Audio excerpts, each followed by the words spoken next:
welcome to the Sharpe Way Show. So happy to have you with me this evening. And it is indeed, it's an AMA today. That's what it is. And ask me anything, which I'm trying to do at least once a week because you guys often have a lot of questions that don't always fit into the thing that I'm doing. So now it does. Another Saturday night. And I guess I should be out partying or something, but I don't party much anymore. Maybe I should start. Maybe I should, well, you know what? Doesn't matter. I can party after. So it's still Saturday at 7. When by the time we're done, I'll go out and I'll get drunk or something, or whatever is the cool thing the cool kids do.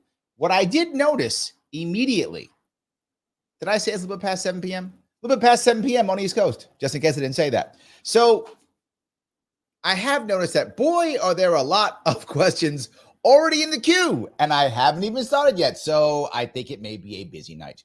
But I always want to start it off on something that I think is interesting to kind of get the juices flowing, right? Get us going, get us thinking. And it was something that I thought of actually yesterday. I thought of it yesterday. For those of you who don't know, I did a show yesterday, totally unrelated. I was on Dylan Burns' show. Dylan Burns has a show called The Hippy Dippy Debate. I don't know why he calls it that, but he does call it that. And I was on it last night. If you want to check, you can check out Dylan Burns' channel. And I thought I was going to be talking about Ukraine. I wasn't. I was talking about NATO, which is similar, but it didn't matter. You know me, I can yap on basically anything. So I found myself in a debate, true story, literally on the same side as an open communist. Yes. You might go, Larry, you're a libertarian. Why would you be on the same side as a communist? Well, because when it comes to stopping wars and not fighting, we actually align on that. That was crazy. Now, there were many things we did not align on, and it was obvious, but it was interesting. It was an interesting back and forth on NATO. I think 4 really separate ideas on NATO. Whether we should or shouldn't have it, how it should function, how the world should function, all those things. So for those of you who care, head over to Dylan Burns' channel. You can check it out. It's about an hour and a half long, give or take. There's a bunch of stuff afterwards too. But as you guys know, I go on many shows. Anybody who wants me on, I usually will go on. And I try to get my libertarian views out whenever I can. So that's where I was yesterday. That's why I wasn't here with you. But I was thinking about something. And that was, I looked at the polling right after the debate. And again, look, you guys were here. You heard me. You saw me. I was right. The polling, if you looked at it, is she meaning Harris, got a little bit of a bump, as I said, about 2 points. So it's a small little bump, but it's not huge. And the bump in the polls also depends upon the question you ask. If you ask a question about like who won the debate, huge. It's like by 20, 30 points she wins. Massive for that. However, if you ask other questions like, are you, who do you think could run the country better? Stuff like that. Those type of questions, she's not doing well at all. Like that was not even a blip hardly. On the overall, who would you vote for? She got about a 2-point blip. On the did you win the debate? Massive increase on who won the debate. But on the who are you more confident on this? Who are you more confident on that? Even on, or maybe a little, or maybe even more towards Trump. I mean, no big move for her at all on those questions. This is a problem for her. So I thought to myself, why? Why is this a problem for her? In theory, she should have easily picked up 2 points on everything, not just the overall. And obviously, I knew she'd win the debate, so that's fine. But why isn't she like slaughtering Trump on everything? Why not? And I think the media, mainstream media is doing the same thing to Trump it did in 2016. For those of you who were paying attention to 2016, the mainstream media took everything Trump said, basically called him and all his supporters idiots, and screamed that from the top of the mountain. They're doing it again. Now, Trump won clearly in 2016 when the media, remember, the media is a hammer. And if you're a hammer, everything looks like a nail to you. So he's just going to hit everything with a hammer. And the media is on. They are all over the place on this, right? Oh, he's eating the cats and the dogs and blah, blah, blah. And social media is jumping on board too. And I feel like that's actually making people forget that Trump lost the debate. Maybe I'm wrong on this, but I feel like if they had just said he lost the debate, okay, Harris, go back in the basement. He doesn't want to debate. Good. Go in the basement. We're good. Just done that. They'd been fine. 2 points. Probably would have kept 2 points for a while, whatever. But I feel like the media attack on, now we finally got Trump. And this goes back to what I said 2 days ago. I think the mainstream media and the establishment Republicans and the establishment Democrats are trying right now to bury Trump. And they figure we got to pile on now, throw everything at him now because we're going to bury him. I think they believe that. I think that's actually not going to work. But just because I think it's not going to work doesn't mean they won't do it. They never listen to me. So it doesn't really matter what I say. I mean, I guess I entertain you guys, but no one else is listening to me. So I think that is not a good plan. But my gut says it's their plan. They think we can just keep hammering him and we'll put him into the ground and we'll just keep calling him and all supporters stupid and we'll attack everyone around him. We'll just keep doing that. And then the American people will finally go, yes, you beat me over the head with it so much. Now I agree. That hasn't happened in the past. That hasn't. I mean, to be forward, they've done the opposite in the past. When they were ignoring Trump, throwing him off of social media, doing that kind of stuff, not giving him oxygen, he was weaker, I think. I mean, maybe if you may disagree with me, I think he was kind of weaker. When you give him oxygen, he does better. So I feel like this may be a mistake. But to be forward with you, I still think he should debate. I know he said he's not. I know. I'm just telling you my opinion. I think he should do it again. And I think he should be prepared and he should try to beat her. Now, she should too if she wants to put him under. Right? If she honestly wants to put Trump under, if that's real, if they're like, we want to put him under, we want to finish him off, she's got to come out and she's got to devastate him again in that debate. I think it's going to be hard, but I think they believe they can do it.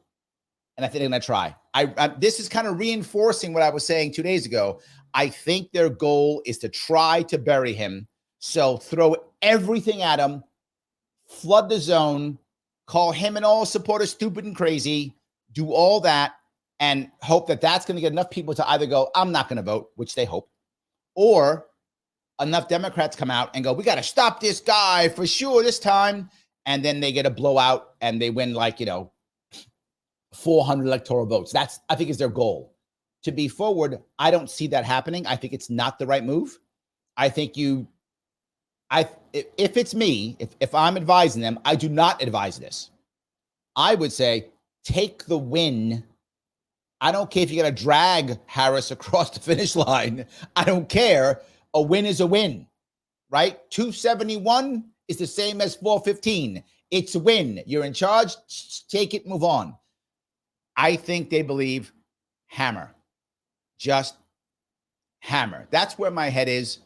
I could be wrong, but my gut says they're going to try to just absolutely hammer him. So, yes. Kim says this is what they did to RFK. Yeah, and it worked. See, thank you, Kim. They utterly ignored him. And it worked. They didn't give RFK that energy. They ignored him. But then the things they did do was negative. So it was negative or nothing. Yes, negative or nothing. So hold on. Kim goes on to say, I heard today he's thinking about another debate. Yeah. I did tell you, it does make the most sense. Yes. So anyway, let me grab a couple more of these if I could. All right. Wow. You guys have a lot of comments. I hope that made sense, at least what I'm talking about. And already we have lots of questions. I will try to get through some of them to the best of my ability. First one, Sarah, thank you so much for being a member. I appreciate it. How many times since RFK Jr. endorsed Trump do you think he's felt regrets? I knew Trump would inevitably be Trump and not align with RFK Jr. But since the debate, it's constant. Lots of deep breaths. Yes, I am 100% sure that he has been doubting this left and right. And one reason why is, imagine if you're in a relationship, whatever relationship, romantic relationship, friendship, sister, brother, whatever the case may be. And you're out there putting in all the work in that relationship. And the other person is not putting in any.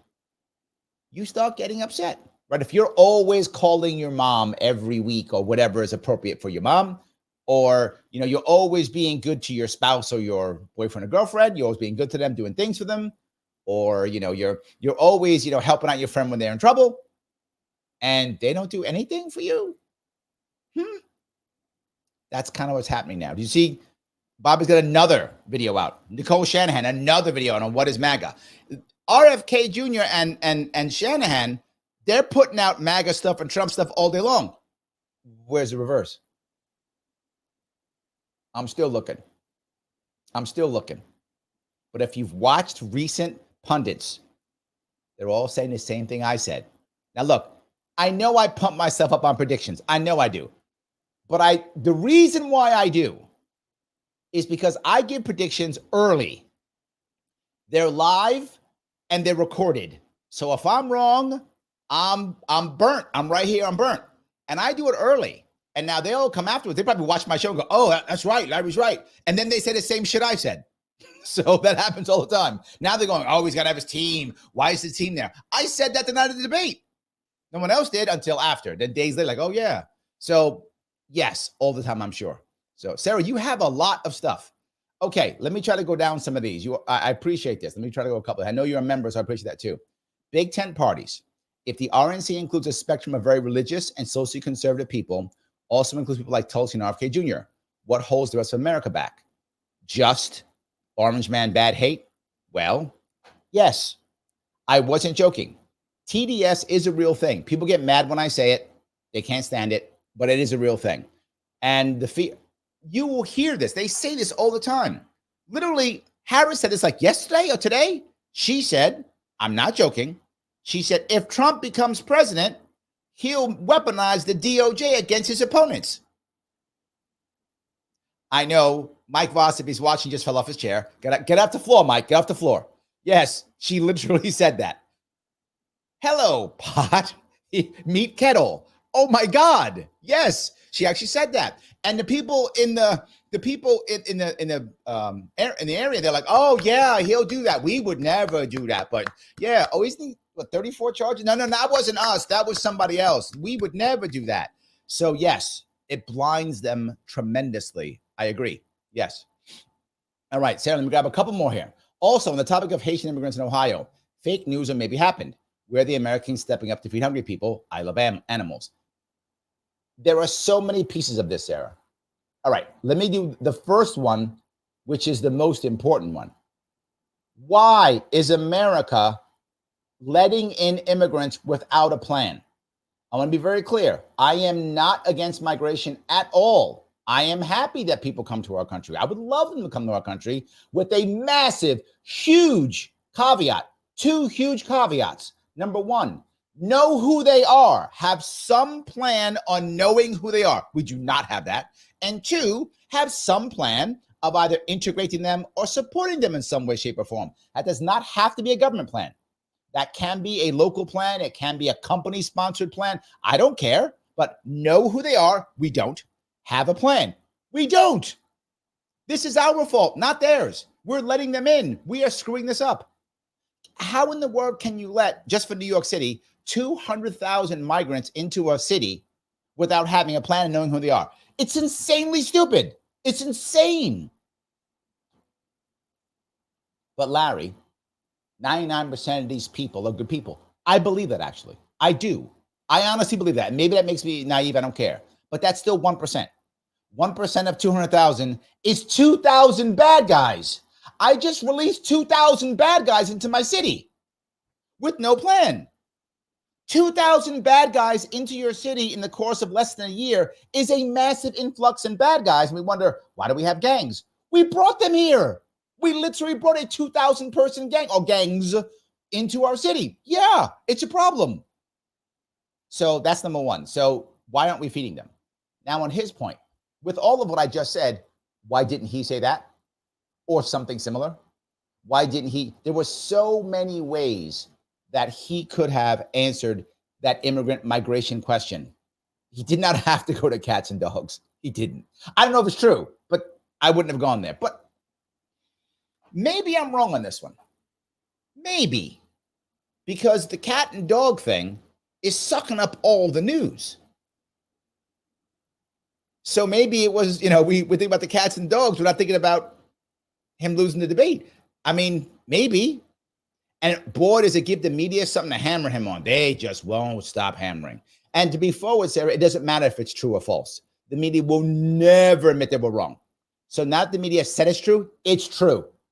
The media said it's false, it's false. Done. They will never, ever go back. Individuals do. Like if I make a mistake, I'll say it, right? Other people who are podcasters, they'll go, I was wrong on that one. Well, some will. The best ones will. Media will never say it. So the media has said that's fake news.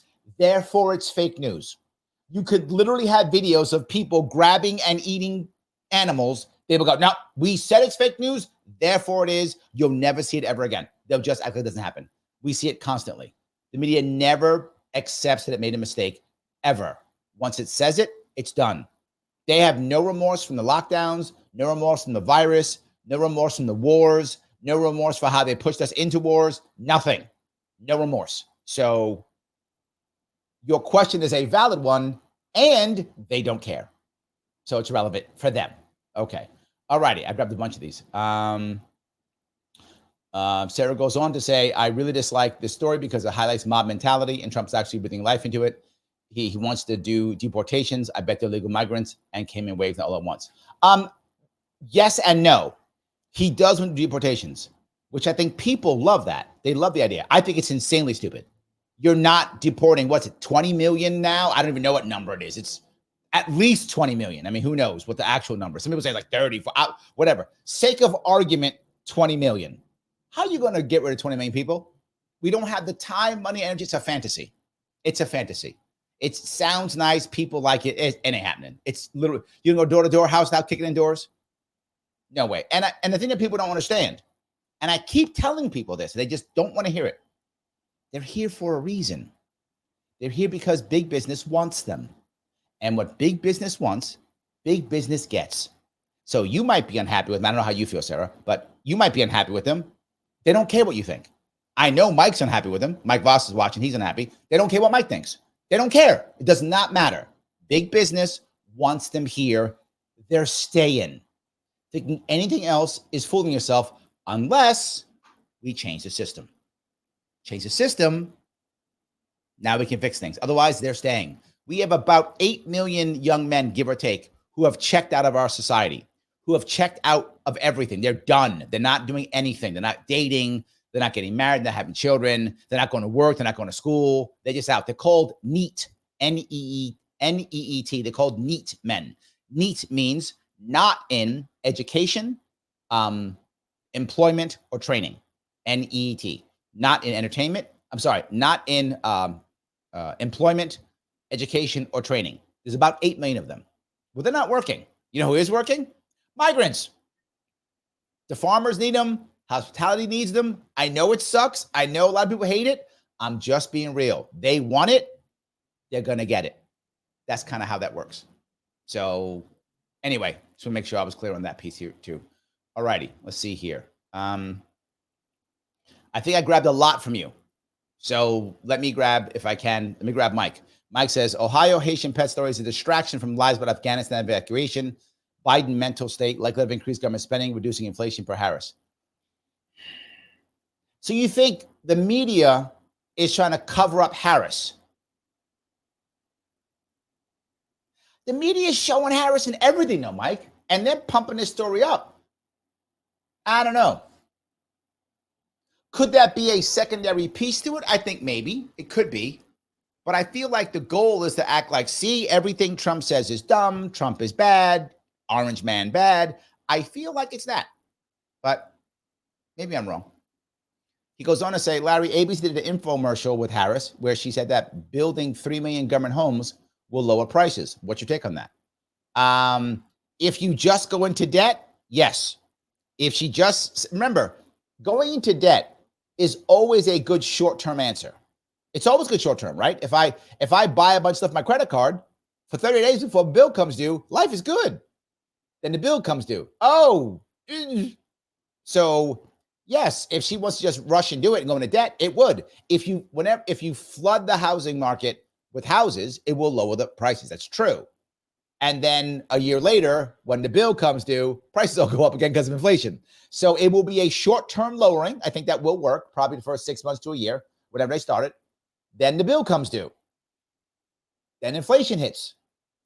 So I think it could work to lower it initially, but long-term, that's not the government housing built upon debt or taxation is not going to fix this problem long-term. But can it give a short blip to make her feel good? Sure. I mean, I wish it wasn't true. The reason why they keep going into debt is it's a Band-Aid. It's a very good Band-Aid, but you still have the disease, and the wound is still festering. So yes. All righty. Let's see here. Instant Defense says, remember the pink hats? I do remember them. Yes. Then he goes on to say, SJWs, all they do is F everything up.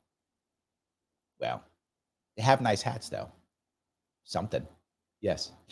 All righty. Let's see if I can do this. Alexa, how are you? Alexa, thank you so much for being a member. They are having an issue like culture class issue. And I think is what someone called it, like they're driving cars, even though they don't know how to drive. And so they're running into things. Oh, got it. Okay. She goes on to say flipping cars and stuff like that. There was a town hall with a bunch of residents talking about it to you and their officials. I've been following one of the residents. Yeah. Thank you. Same thing I have, Alexa. It goes back to my earlier point. If you're going to put in 200,000 migrants into one city and not explain how things work and not have a way for them to get around, not have a plan for something, this is part of the plan. Are we going to give them licenses? Are we not? Are we going to show them, the ropes? Are we giving temporary stuff? Are we going to allow them to use, services? What's the plan is all I'm saying. And again, the plan doesn't have to be government. Back in the day, many of you probably know or heard of mutual aid societies. Generally speaking, many of them were based upon immigration. Not all, but many of them were. So you might have a group of people who are, say, all, particularly in the Midwest, Norwegians or Italians or whatever, right? Whatever the group is, Chinese if you're on the West Coast at the time. So you come in, you go to one of those places and they help you out. Now, to be forward, did they exploit you? Yes, you did. But the first round got exploited so they could make it so that the next round came and they got exploited next. But still, they would still get in, learn things, figure stuff out. There wasn't any government dole. You couldn't go on the government. There was no welfare at that time, so there wasn't a thing. But the individual groups, communities took care of themselves. And we lost that completely. So that could be an option, right? Maybe for the example I'll give you is the Haitian community. It's a huge Haitian community in New York City. Why don't we have mutual aid funds? There are tons of wealthy Haitians who could easily give and support a Haitian community and support Haitian immigrants coming in, show them the ropes, sponsoring them so they don't have to go on public assistance. It's a thing we used to do about 100 years ago, give or take. We used to do that. That was a thing. You could do that. You go to places like the Knights of Columbus if you were Italian or something like that. They existed. We've gotten rid of that. And now worse, now we have no plan.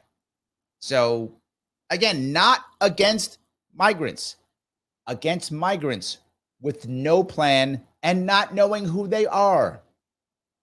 Nothing but bad. So yes. Okay. Let's see here. Alexa says, that being said, that is the kindest opinion I've heard anyone have talking about this situation. I love what you just said. Oh, thank you. That's nice. And that was actually for Sarah, not for me. But thank you, Sarah, saying that, making Alexa happy. There we go. That wasn't for me. So, all right, let me keep going down here. Joel says, hate and TDS aside, what if the Libertarian Party did accept Trump as their candidate? Would that have gotten the LP ballot access, and would that stink wash off after? I think I think the problem is I'm not sure every state allows a candidate to be on two lines. I'm not sure how that works. I don't actually know. That'd be interesting. If the LP had taken Trump on, like in New York, I know you can do it. New Hampshire, you can do it. So assuming you could do it on every state, which I don't know if you could. Any state that you couldn't do it, you'd have to find another candidate or there'd be no Libertarian candidate, right? So certain states, you can only be on one line with one party. That's it on certain states. So I don't know how that would work, to be forward with you. I'd have to check my lawyers and ask them. So let's walk down both roads. Assuming that you cannot do it in all 50 states, the Libertarian Party wouldn't have a candidate on whatever state would not allow that. If you could do it in all 50 states, the Libertarian Party would probably make more than 5% because people would want to vote for Trump on the Libertarian line, because a lot of people want to fight against the Republicans. They want to show them that they don't like Republicans, which is a dumb idea, but people do it all the time. We do it here in New York State. The Conservative Party always picks the Republican. They're puppet parties. I'm sorry, they're parasite parties. So people say, teach the Republicans a lesson and vote for them on the conservative line. It's stupid. It means nothing. It just makes conservatives suck even worse here in our state. but they do it and they believe it and they do it all the time. I think that would have happened. I think they would have. Could the stink have washed off? Never. That would be, the Libertarian Party would have 5% and be a puppet party. That would have destroyed the Libertarian Party. But they would have got 5% though. They would have. But everyone will always think of them as the Trump party from then on. Think about what the hammering they got when we try to put anybody who's not a Libertarian on. So I don't think that would have worked because he wasn't independent, and we then don't show the value in independent parties at that point. So yes, Alexa, thank you for the $5 super chat. You already know I love your opinions, Larry. Oh, thank you. Well, now you love more people's opinions. So it's like win-win. I appreciate that. Guys, by the way, if you do want to become a member, you can. If you happen to be on Larry Sharpe YouTube, you can click that join button. It's $5 a month. Keeps me going so I can keep doing these. I'm trying to do at least 4 or 5 every week. It's tough, but I'm trying to. I'll be going to the Independent National Convention and speaking at that next week in Denver. So I'll miss probably 2 or 3 days of shows because I'll be away in Denver. But I will try to do a show before, my radio show the day before, and then I'll do a wrap-up. So I'll do my radio show on Tuesday. Monday, I'm still doing my evening show, 9 p.m. Tuesday, I'm doing my radio show, 1 p.m. And then when I come back, I'm gone Wednesday and Thursday. I'll be back on Friday, and I'll do a wrap-up of the Independent National Committee and then an AMA that Saturday. So I still will be doing things. I'll do 4 next week, but it will be in Denver for 2 or 3 of those, days. So if you want to become a member, please do so. If you want to get your chat to the front, click the super chat if you want to. You can if you're watching on Larry Sharpe YouTube. You can also, if you want to, just subscribe. If you haven't subscribed to YouTube, or if you haven't clicked the notification, I don't know why you hate me. In addition, if you're watching on Twitter or Facebook, please retweet this. But no matter what, click, punch, kick, nudge the button known as like. Do that. The button known as like. Click that damn thing. Why? I am shadow banned all the time, constantly. Every word I say, everything I do. If you see my numbers, I have to literally stream this on 8 platforms to make sure I get numbers. Otherwise, I won't. I get shadow banned constantly. Every single like helps. So please click the button that is like. It does matter. Subscribe, follow. Those also count. The more subscribers, more followers I have also counts. It's free. Just do it because you love me and because you love Alexa. In fact, if you don't do it, you don't like Alexa. What's she do to you? What's she do to you? Nothing. You just mean. Click that button. It's free. Just do it. All right. Let me keep going down. All right. Let's see here. Mike says 2 points isn't a bump. It's a polling error, which means he failed to make. Oh, stop. I literally said 2 points. Like I literally said 2 points. Okay. He's going to be right. Mike says, because I was right, Larry. Trump won, but media is spamming the opposite. No. Okay. All right. Mike, you know I love you, brother. Trump did not win the debate. Every single poll that's not like a poll on Trump's website says he lost. And by large margins, 20%, 30%. The CNN poll was like 40 points, CNN. But I'm saying all the polls were that. He lost the debate, my friend. He did. I knew it wouldn't be that effective because just because he won the debate doesn't mean that all of a sudden everyone's going to vote for her. I agree with you on that. I think that's 100% true. You and I saw eye to eye on that completely. What I was saying is I don't know how long that bump will last. Is that going to last a week? Is it going to last 8 weeks? Is it going to go up? I don't know. If I am the Harris team, my goal is making that keep go up. Obviously, focusing on that and keep nudging it up to where it's 3, 4, 5% by the time the election comes. Can they do that? Does not look like that's going to happen. But you never know. Her team's not bad. They may be able to do it. And also, does Trump screw up? Right? So they have to be really good at what they do, and Trump's team has to screw up. If those 2 things happen, they could do it. Otherwise, it's going to be very tough. I don't know how we can do it. So I think that's an important piece to understand. The media is spamming. I agree. But I think the media is spamming the dumb stuff. They're spamming the dogs and the cats thing, which I think is going to work against. I think it's going to work against Harris. I think it is already. Because the media isn't saying how Harris's plans are awesome. Harris has awesome plans. Trump's plans are bad, which is what they should be saying. Trump didn't have any plans. He was caught with his pants down. That's what they should be saying, but they're not. They're going dogs and cats. And Laura Loom was bad. They're doing that, which to me is exactly the wrong answer. But we'll see. All right, I'm grabbing it if I could. Super Weapons, thank you for the $5. Why is there no coalition building among Liberty Movement? Mises Institute, you, Dave Smith, Maj Toure, Peter Schiff. That's the win, in my opinion. I know, Super Weapons. I told them all that. I did. Now you're going to get me all triggered. But I don't care. I'm triggered then. In May, during our convention, I brought the Libertarian Party a candidate who was not part of any caucus. Not part of any caucus. So could keep the Mises people happy, Dave Smith people happy, the CLC people happy. Everybody could be happy. All of them could be happy. I brought him. His name was Lars Mapstead. I brought him. I was his VP. They could have got him and me. He is a savvy, smart guy with a team, was prepared to put up, he's self-made. He was prepared to put 7 figures of his own money into it. Yes, he was going to put $1 million of his own money into his campaign because he is wealthy. He could do that. And he had friends who were also wealthy, who love him and think he's great. And they would have opened up a pack for him and put more money in. Liar, why don't you tell people this? I did more than once. I literally called delegates and told them that. I told them that at the actual Libertarian Party convention. I told them all these things. I said it more than once. And they said, we want to fight a culture war. Okay, you fought your culture war.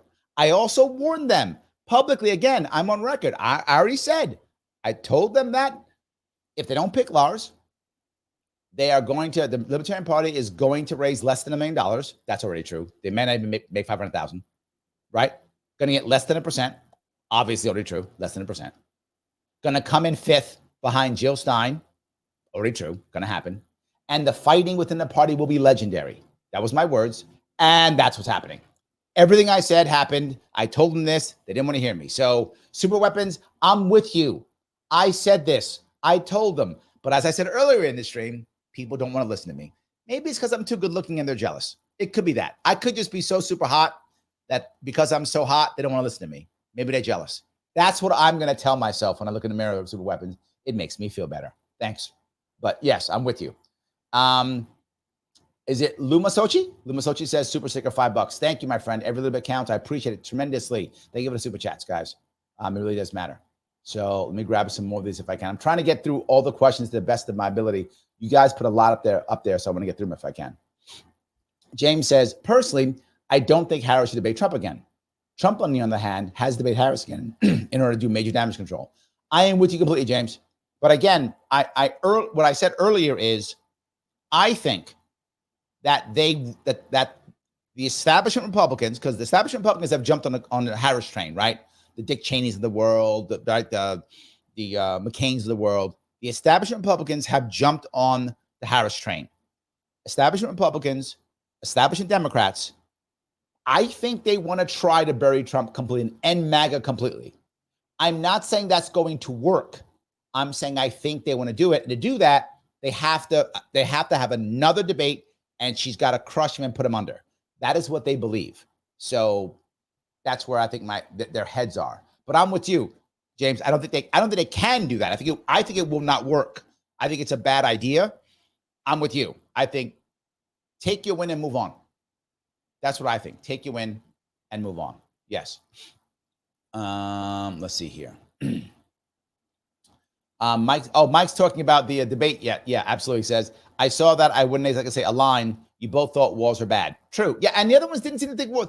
Connor was like, war's good. Blow them all up. He was like, blow them all up. Yes. You both thought wars are bad, but the comedy was okay to have oppression as long as he was in control. Well, no, as long as the Chinese were in control. He was kind of an America bad guy. I wasn't that. I was like American empire bad, America awesome. He was like, no, America bad. That was him. So I completely agree. Yes. I agree with you. Yes. All right. Sarah says, I believe the MSM in 2016. A lot of people did. And that's the point, right? A lot of people get angry and go, how can people, believe X, Y, or Z? It depends who you're looking at and who you're watching, who you believe. That's the issue, right? There are many reasons why I do this live, but one of them is so I can have a back and forth. You see that whenever I can, I bring on different guests and we talk things out and we have conversations. I want this to be conversations, right? I do a lot of preachy stuff. I preach, but at the same time, I generally start with a little bit of preachiness and then we go back and forth as a general rule. If I have guests, we talk about a lot of different things. I let it go where it needs to go. I think that stuff matters. The mainstream media says, no, I'm right. That's it. So yes. Ryan, thank you for the $2. The GOP is Trump's party now, in my opinion. It's not an opinion. It is. That's why the establishment guys jumped on the Harris train, because they recognize it's true. GOP establishment, I've said this. Look, Mike's a Republican. He would agree with me on this.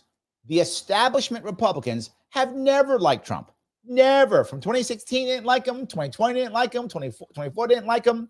They either jumped ship early or tolerated him, hoping that one day he would go away. Now, the average Republican loves Trump. You can see it in the streets. The average Republican loves Trump. But the establishment is like, no. We want to go back to when it was Clinton and Bush. We like that. Let's go back to those days. They think that's a great thing. So with that in mind, I think as a general rule, they want to try to finish him off because they know what you said is true. If you remember, when they did their, the RNC did their convention, they didn't have a platform. There was no need. The platform was Trump. That's the platform. What's Republican Party platform? What Trump says. I'm not joking. The Republican Party platform is what Trump says, which means the party is now Trump's party. That is true. It absolutely is. In their best case, the establishment can't stand it. In their best case, he gets his butt smashed in 2024. And you might go, wait a minute. They're Republicans. They want their party back. They don't care about Trump. They want their party back. They would love for him to get slaughtered, not physically. Sorry. See, my CIA agent, my FBI agent is following me. Not physically. I mean just electorally. All right, Stan? Thanks. Anyway, so Stan is my agent. So he just knows. I'm being followed. So my point being, yes, they want to get rid of him, and that will be their goal. That's why I do think they're trying to get rid of him. We'll see. So, all righty. Let me grab down here a couple more of these.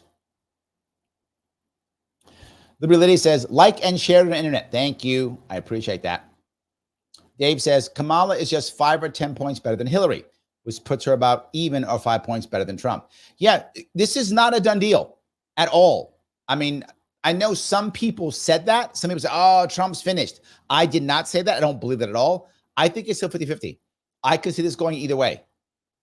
This might be like what people often talk about for the Super Bowl. If they have two good teams, they'll go, well, the person who's going to lose is the team that makes the most errors, has the most turnovers.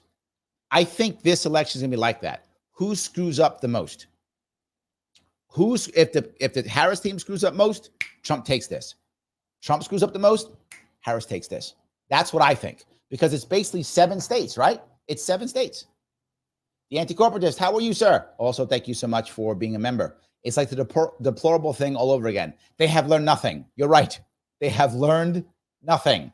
That deplorable thing in 2016 did not go over well. It hurt Democrats to the point where even Bill Maher, who is always attacking Trump, said, you can't do that. Bill Maher's like, don't do that. It doesn't work. Even Bill Maher said it, and they learned nothing. You are correct.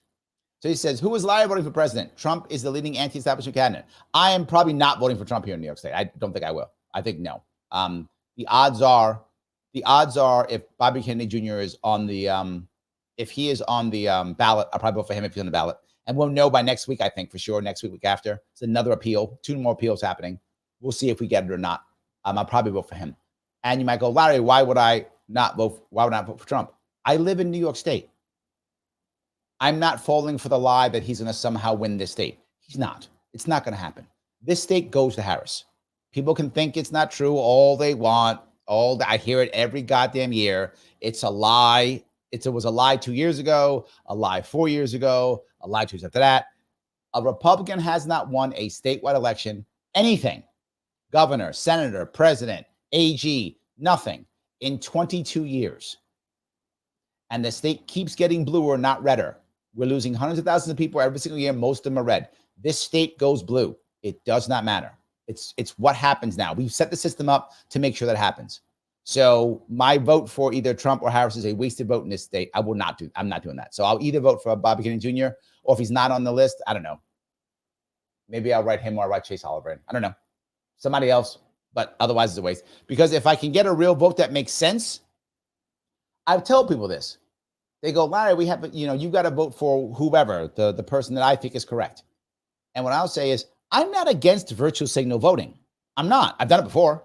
I voted for Jo Jorgensen in 2020. She wasn't going to make any impact. I knew that. But I couldn't make impact in 2020. There's nothing I could do to make impact. There was no way I could. So I said, I can't make impact. I'll virtual signal. Jo Jorgensen. Absolutely. In 2016, I voted for Gary Johnson, but I honestly thought that he had a shot at 5%. That was not a virtual signal vote. That was a vote where I thought we can get 5%. Right? So that wasn't virtual signaling. 2012, I voted for Gary Johnson. That was virtual signaling. So I have done it before, but when I thought there was nothing else I could do, if I think we can get, for those who don't know, to get an independent party in New York State, if Bobby Kennedy Jr. is on the ballot and we get 2% of the vote in New York State, we get a party in New York State.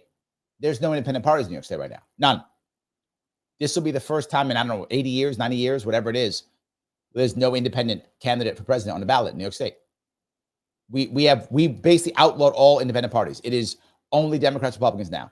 Last time I ran for governor, only time in 80 years that we've had no independent candidate for governor on the ballot. No one there, gone. So with that in mind, if I can get a party in New York State, I will take it. So if I can get it, if Bobby Kennedy Jr. is on the line, I'm voting for him. I need to, it's not going to affect the election at all. No matter what the 25, New York State is 25, I think, 25 electoral votes, or 27. Whatever the number, I think it's 27. 27 electoral votes, they're going 28? 28 electoral votes. Sorry. 28 electoral votes that New York State has. They're going to Harris, whatever I do. So I hope I answered your question at least. So yes. All righty. Let's see.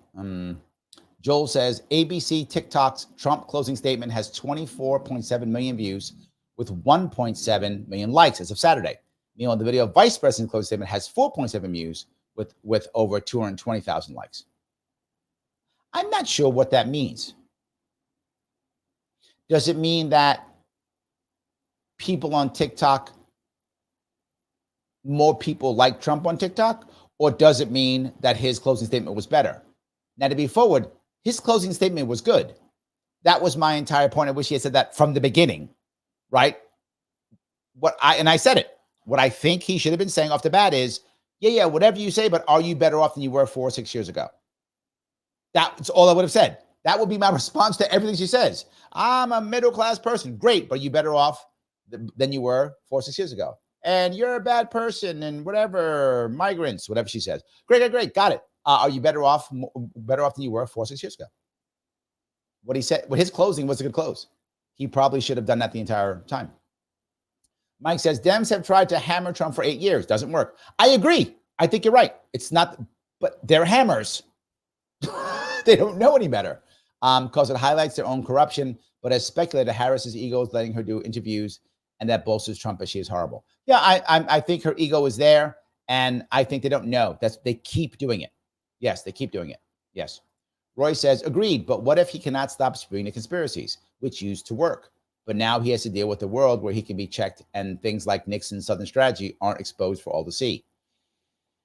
Here's the issue, Roy. We are so inundated with conspiracies, and a chunk of them weren't conspiracies. We found out they were actually real. A chunk of them were actually real. So most people don't even know which ones are which. I'm almost numb to them, to be forward with you. Like, I didn't even check the details to know if the cat or dog thing's real. I didn't even check. I'm done. I'm like, I don't care if it's real. Like, I don't. And I should. This is my point, Roy. I should care whether that was a lie or not. I should. And I don't. I don't think I'm alone. So I think if he keeps spewing them, at one point people go, whatevs. I'm already there. Like, I'm already at whatevs. I don't even care anymore. That is my worry. I think if he keeps doing it, it becomes ineffective for everybody. The question now becomes, do people see it? Are people seeing the substance part of it or not? I think that's my worry.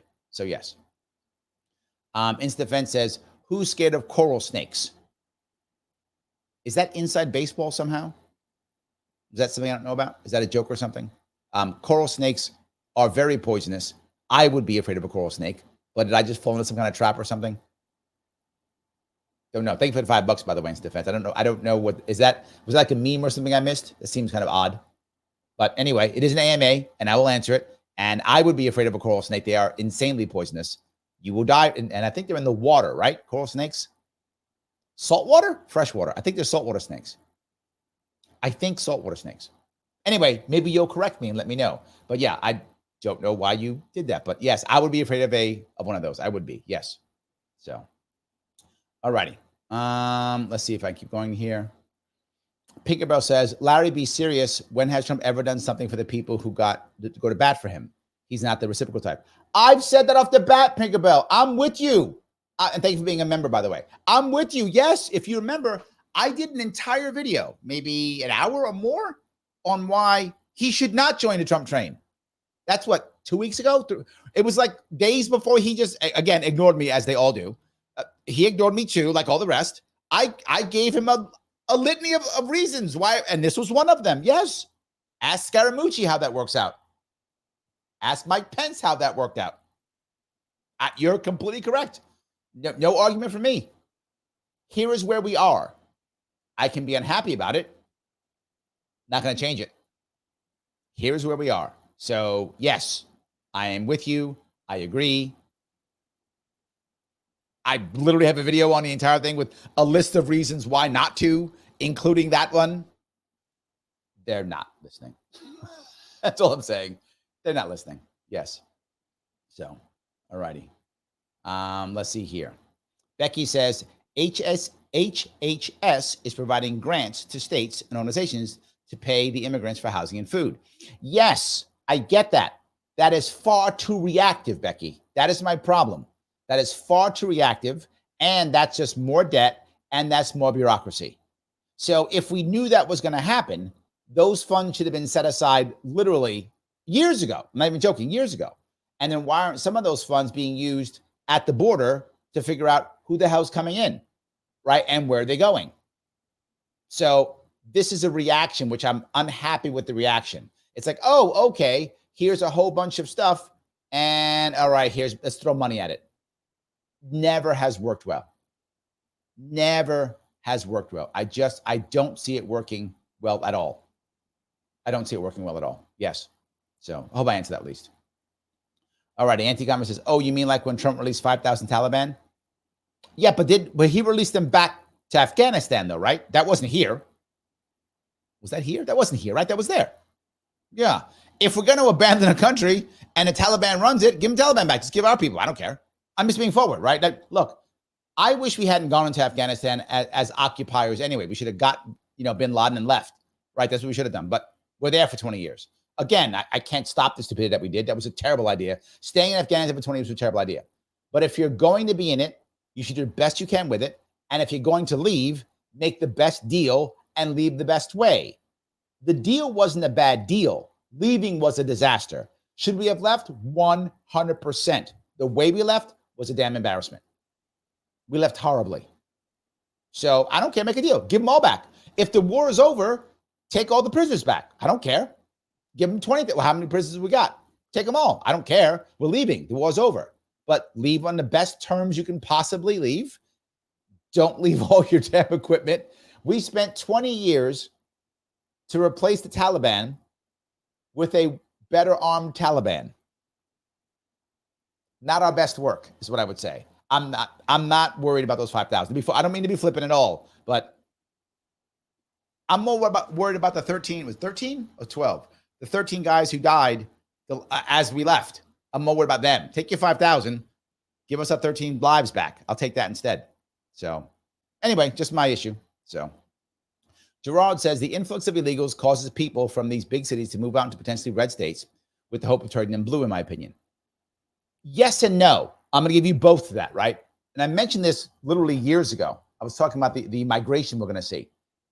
People always ask me, Larry, why has the country become so blue in many places? Why has it become so blue? Why are there so many more Democrats than there are Republicans? And there's about 10 million more, give or take, registered Democrats and Republicans. Why? Why are there more Democrats and Republicans? It's because of urbanization. So many people live in urban areas. If you look at urban/suburban, that big mix of that like built up areas, now over 50% of Americans live in that type of environment. And that's happened because that's where all the jobs were. After 2008, there was basically no recovery except in cities. If you lived outside of a city, however your area was destroyed by the 2008-2009 crash, you didn't get any recovery. You got your ass kicked worse. Nothing got better for you. It got worse. In fact, if I remember right, from 2010 to like 2020, 75% of all new jobs in America came in like 20 American cities. That was it. That's where everybody moved there. The country gets bluer as you move into cities. Well, here comes lockdowns. To your point, Gerard, here comes lockdowns. People start getting scared. They start leaving. Here comes migrants. People say, I'm not here. Let's start leaving. Now, what should happen? Well, what should happen is as people go into cities, they become more blue by default. You become more communal. You search for since there isn't a common culture, you search for a referee, which is usually government, which is why many people become more heavily worried about government when the time comes. You don't have family and support system with you, so you want more government because you don't have your family and community with you because you moved here, right? New York City is a perfect example of that. 1/3 of people who live in New York City aren't born in the country, and another 1/3 aren't born in New York City. So it's a very transient city, back and forth. So you beg for some kind of referee, something like that. So you beg for government. When you move back out, should happen is you should become more red.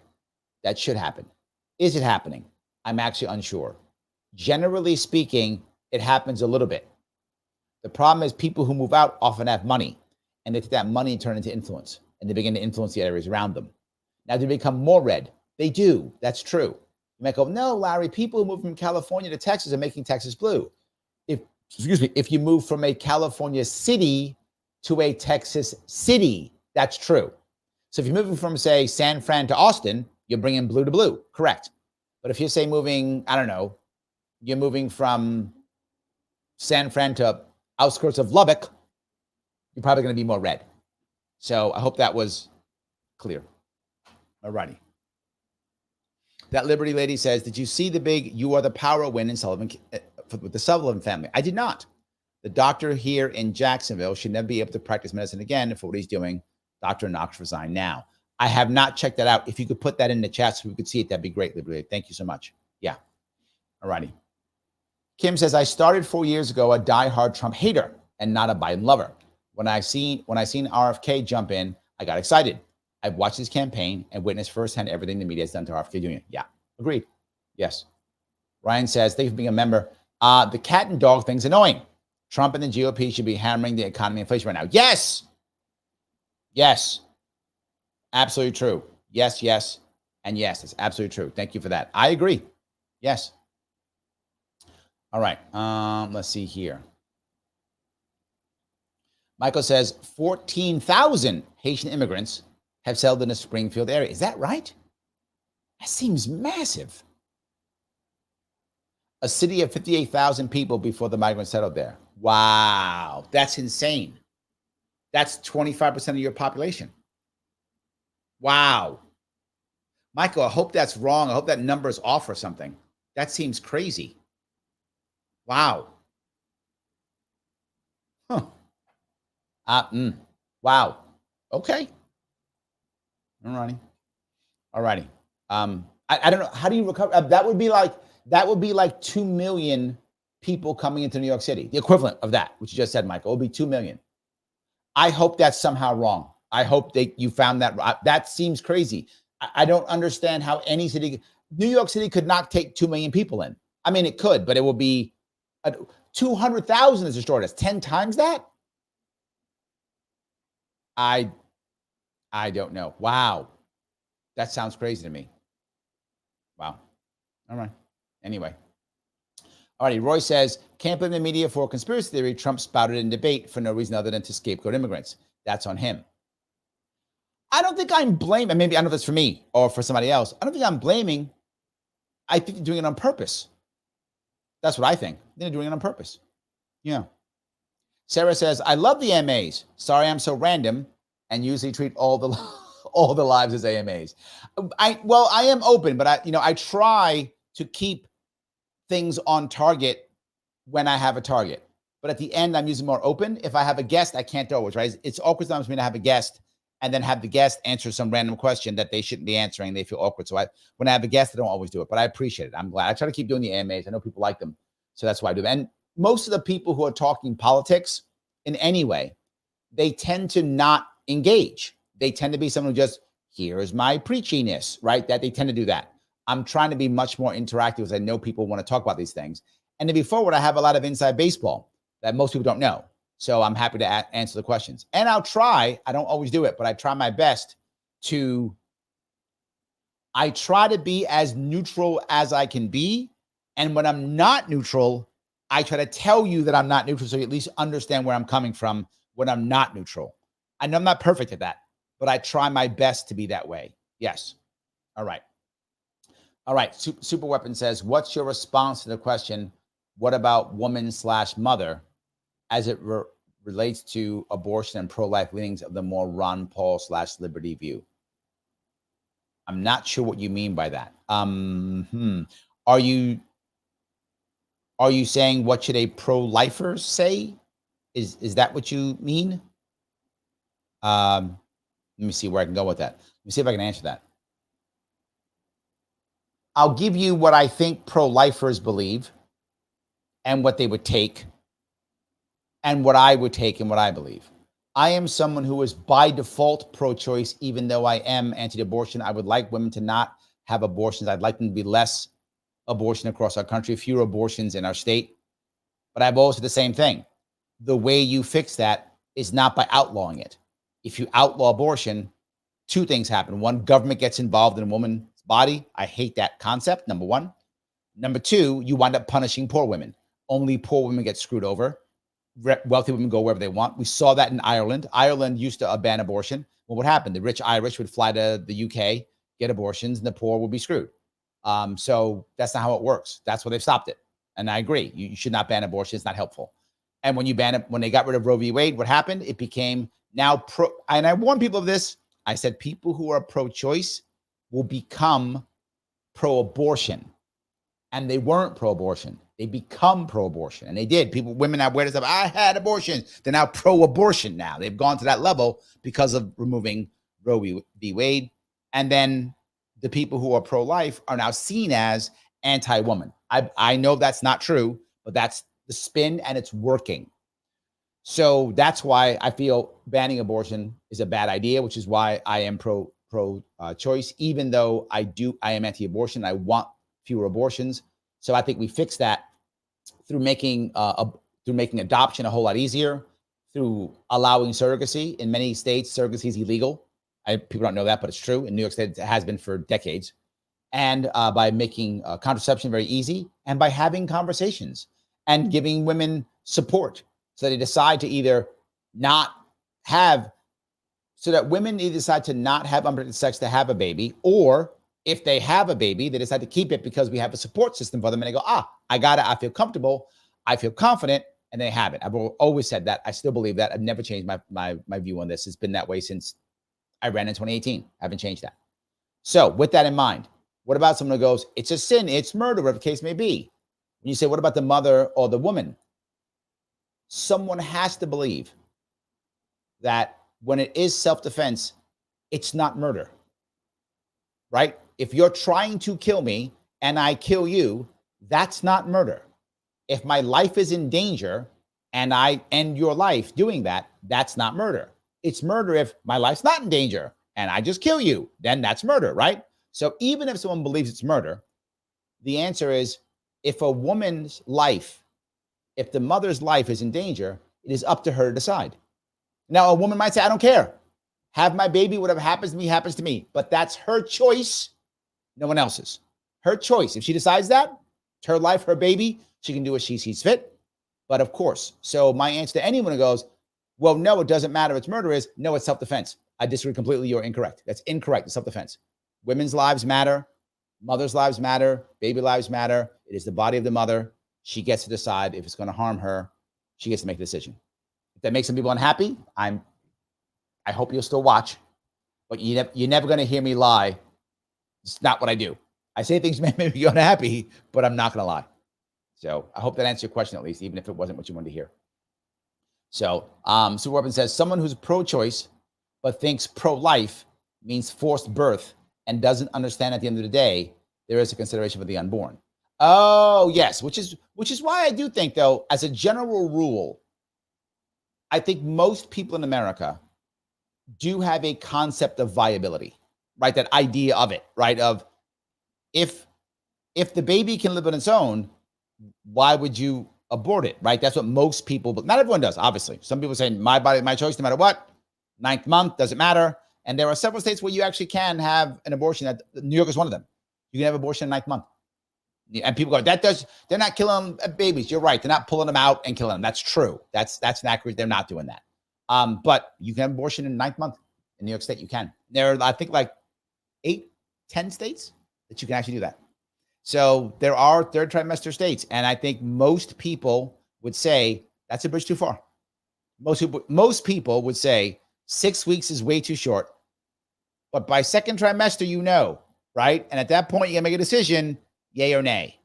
And once you get into the third trimester, you probably should have decided already. Now, some people won't like me to saying that. It is where I think that's true. I think that's fair. At that point, there's a baby that most people say is viable. And generally speaking, it's viable. And you might go, but Larry, what if they're traumatic? What if it's this? What if it's that? I get it, which is why we have to fix this issue across the states. So when a woman knows she's pregnant, she can make a decision, and she's got a total of about 6 months to make a decision. If she can't make it, I don't mean to be mean. You got to make it in 6 months. You got to make it. 6 months. You got to make the decision one way or the other. You got to make it. If you don't, in my opinion, and in certain states legally, you can have that baby because it now becomes a baby at one point. That's the issue. I know that's controversial, but you asked. I will answer. I gave you the answer. All of a sudden, my views go down. Larry's a bad guy. I hope you don't think that. But anyway, I did have to tell you that because you asked. So yes. All righty. Shelly says, be careful in Denver. They have the same deadly driving as Springfield. Yeah. Hopefully I won't be that far away. So yes, hopefully it won't be that far away. Okay. Let's see here. Let me grab some more of these. James says, I'm pretty sure North Carolina does not allow candidates to run for office for more than one party in the ballot. Yeah. So that'd be one of the things, right? The idea is that not every state allows you to do that. That's one of them. Yes. John says, Larry, if they debate again, Trump needs to wear an earring to just troll the commenters at Harris. That would be epic, John. See, that's some good stuff. Wear those pearl earrings. Like, I got one in too now. Ah, so good. That's the kind of stuff, right? And we talk about this. For those of you who watched the pregame show for the debate, we talk about the idea of bringing out Bobby and bringing out Tulsi at the beginning, like as a troll. Brilliant. Yes, brilliant. The anti-corporatist says, yes, people used to sponsor immigrants. Yeah, of course. But even if they wouldn't sponsor, the community took care of itself, right? So again, if you all came from a certain area, people knew, oh, you came from, I knew your mother, I knew your uncle, I knew your cousin, I knew your grandpa, whatever, that kind of stuff. So yes, absolutely. So, all righty. Joel says, Ohio people's auto insurance is rising because the air has experienced more auto accidents. Wow. Yeah. Yes. Yes. Sarah says, I grew up with a lot of immigrants, amazing people, but it's different nowadays. The cartels are in charge. Yes. So I'm mad at the Ohio story. Priorities crazy instead of plan to feed and integrate them. Yes.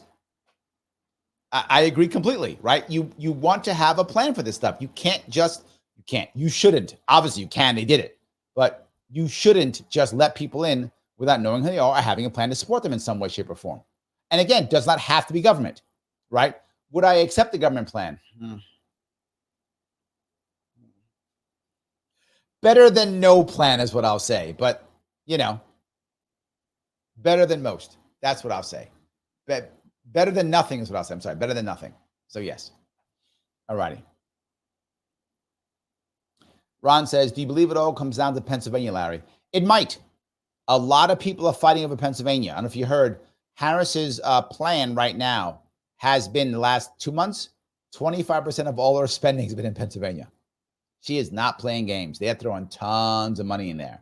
But I got to tell you, the Republicans are in there too. This isn't just her. Republicans, I think right now, probably have a better ground game right now in Pennsylvania than Democrats do. Democrats have a good ground game too. The Democratic ground game is really in cities, which again, important. But the Republicans are out in the outskirts and in the cities. So I think right now the ground game is probably better for the Republicans. But when it comes to dollars going in, Democrats are dominating. You look at Harris, she's raised more money and she's thrown it right in. Supposedly someone told me that the overall, this cycle, they're going to drop like $9 billion or some crazy amount of money total when you count everything together. It's just crazy. So yeah. Walk down here. Osmond says, we didn't deserve Lars, Larry. Clearly you are correct. Clearly you are correct. But I wish we did. That would have been such, imagine what would have happened. What could have been? What could have been if we'd actually gotten Lars and me on that ticket and then Bobby Kennedy drops out? All comes to us. We'd easily broke 5%. Easily. We don't want to state. We don't want to state. We don't want to state. Yes. Libertarian Party won to fight a culture war. You win. Good for you. Yes. So, anyway, Mark says, why is not a coalition in building in the Liberty Movement? 2 words, Mises Caucus. That's just one side. There's 2 sides to this. I could say COC. I could say that too. I could say both. Either. No, there was an opportunity to make that, to get rid of that. Just do one thing. There was an opportunity for that. They didn't want it. The other CLC didn't vote for Lars. They didn't do it either. They voted for Chase. So they didn't jump on board. They didn't jump on board. So I could blame either side. Easily I could blame either side. Absolutely. So Super Weapon says, thank you for the $5. Random, what is the video you did a few years back talking about division of forces and regarding military tactics? Yes, I did cover that. This is I was talking about what you have to do when I'll put that in the chat later. I will. I did a video on how you deal with things when you're outgunned and outnumbered, right? When you have to have a static defense, meaning that you have to hold the hill, right? I have to hold the hill. I can't get rid of the hill. My artillery is on it. The hill is critical for something else. I have to hold the hill. The problem is I'm outnumbered. So there's 100 guys that I have, and I'm surrounded by 500 people. What do I do? Oh my God, what do I do? They can attack from all sides. What most people would think is, well, you dig in deep and you put a bunch of people around the area and try to hold up the best of your ability. You're done, because they'll focus on one part, break through, you're finished. Not the right answer. The right answer is to take at least 2/3 of your forces and pull them off the line. Put only about 1/3 of the forces on the line. The ability to fall back immediately and collapse, to fall back immediately. And you keep a reactionary force in the center, 2/3 of your forces in the center. So whenever the enemy begins to break through, those people fall back and your massive forces attacks them. Now you outgun them on one front. The other fronts you're losing. They just fall back and fight lightly and lose. But then you crush them. Then you take whatever's left over and hit the next group, hit the next group, hit the next group. So you keep outgunning on every single front. Meanwhile, you begin to lose every place else. You lose other places. I brought this concept up. That's how you have a static defense. That's how you turn a static defense into a mobile defense, right? When you have a place you cannot leave, you have to hold the hill. So because of that, you turn your static defense into a mobile defense. As the enemy comes, you make sure you outgun them at any given point. You lose in other areas, you retake them. So you actually would retake areas again, outgunning them, and every single time you keep retaking them until you take them all out. And eventually they fall back, you keep your hill. That's the concept. Napoleon would do that. One of his things he'd do back in the 1800s, as he would attack people on a line as they're coming down a road, a massive force. He'd hit his whole force on one chunk, and he'd keep hitting one chunk at a time. So even though he was outgunned 3-1, all of his forces would hit one part of their forces. So he would continue to outgun them in any given battle. And then over the consistent battles with logistics, he would actually win. So I did a whole thing on that. I will find it. I'll put it in. Why did I bring this up? When you're a third party, you can't afford to fight a 50-state battle. You can't fight a 50-state battle, which they always do. Every year they do this. So the Greens, we're going to do a 50-state, thing. Why? It never works. It's stupid. Libertarian, same thing. I took that plan. The idea of the 5% and the idea of stopping 270 is my libertarian plan from 2016 that Gary Johnson ignored. Same plan that then, in 2020, Joe Jorgensen ignored. The plan that Lars Mapstead had signed on we were going to do. And I went to every other, people said, well, Larry, why didn't you back any other candidates? Because they all thought that was stupid. They were openly saying, we're doing 50 states, 50 states. It hasn't worked in 50 fucking years. It's not going to work. It's basic tactics, military tactics. I just explained it doesn't work. It cannot work. You must focus on one area and outgun them in one area so you can win a battle first, then move from there and win the next battle. That's how it works. I've known this since I was a Marine in the 1980s. That's how old I am. So yes, I learned this in the. I also used to play a game. So I'm gonna give you a little gaming piece. Before there were video games, there were board games. For those of you who are young, and don't know that there were many board games and many combat board games. And one of the companies that used to make it is a company called Avalon Hill. They don't exist anymore. Well, they do, but they've been bought by Wizards of the Coast. Avalon Hill was a gaming company that would make board games. I learned that playing a game called Squad Leader in the 1970s. It's a board game, teach you basic infantry tactics. I learned that and did it again when I was in the Marine Corps. So yes, I'm sorry, you got me going, super weapons. So I'll show you that, but that's why it doesn't work. You can't do this. You must be able to beat your opponent in a certain area, which is why I was thinking of going to places where no one's going to spend any money. So I was thinking Bobby Kennedy should go to places like Hawaii, like New York. Why? Those are deep blue states, right? Go to Utah, deep red state. Why? The Republicans are going to spend no money in Utah. Why would they? They're going to win. Democrats are going to spend no money in New York. Why would they? They're going to win. You're going to spend no money in Hawaii. Why would they? They're going to win. They're going to spend any money on that. So no one's going to spend any money.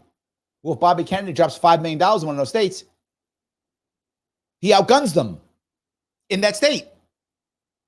It's the same tactic. He will outgun them in that state if he brings all of his people to that state and he brings all the money to that state. I was talking about winning Utah before, right? Utah or Hawaii or New York, someplace where you could actually win because they're not going to spend any money in it. They're not ready. And now if all of a sudden you decide to go to Utah or Hawaii or New York or some deep red or deep blue state, they don't have a plan either. They have to now rethink the entire plan. They never plan. The Republicans have a plan to fight for Utah. They don't plan for that. No money set aside for that. Change everything. Screws them up. Thank you for that. You got me all going, but I hope it was interesting for you at least. Yes. His defense. Thank you for the sticker, my friend. $10. Appreciate it. Yes. So these are basic tactics that we should learn and we should know. And I think it's nice that I say these things and you guys listen to me. Sadly, look, no one else is listening. Hopefully some of you guys will start to actually run for office and help people and do stuff. And you'll hear the things that I say and then you'll adopt them. You don't have to give me any credit. Just use them.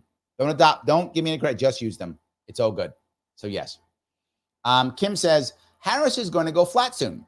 She's not good in an interview. That's true. She needs to get in front of a journalist who will push back and pin her down. Did you see the interview she did yesterday, I believe? I did not see the interview. I haven't watched her that much. Yeah.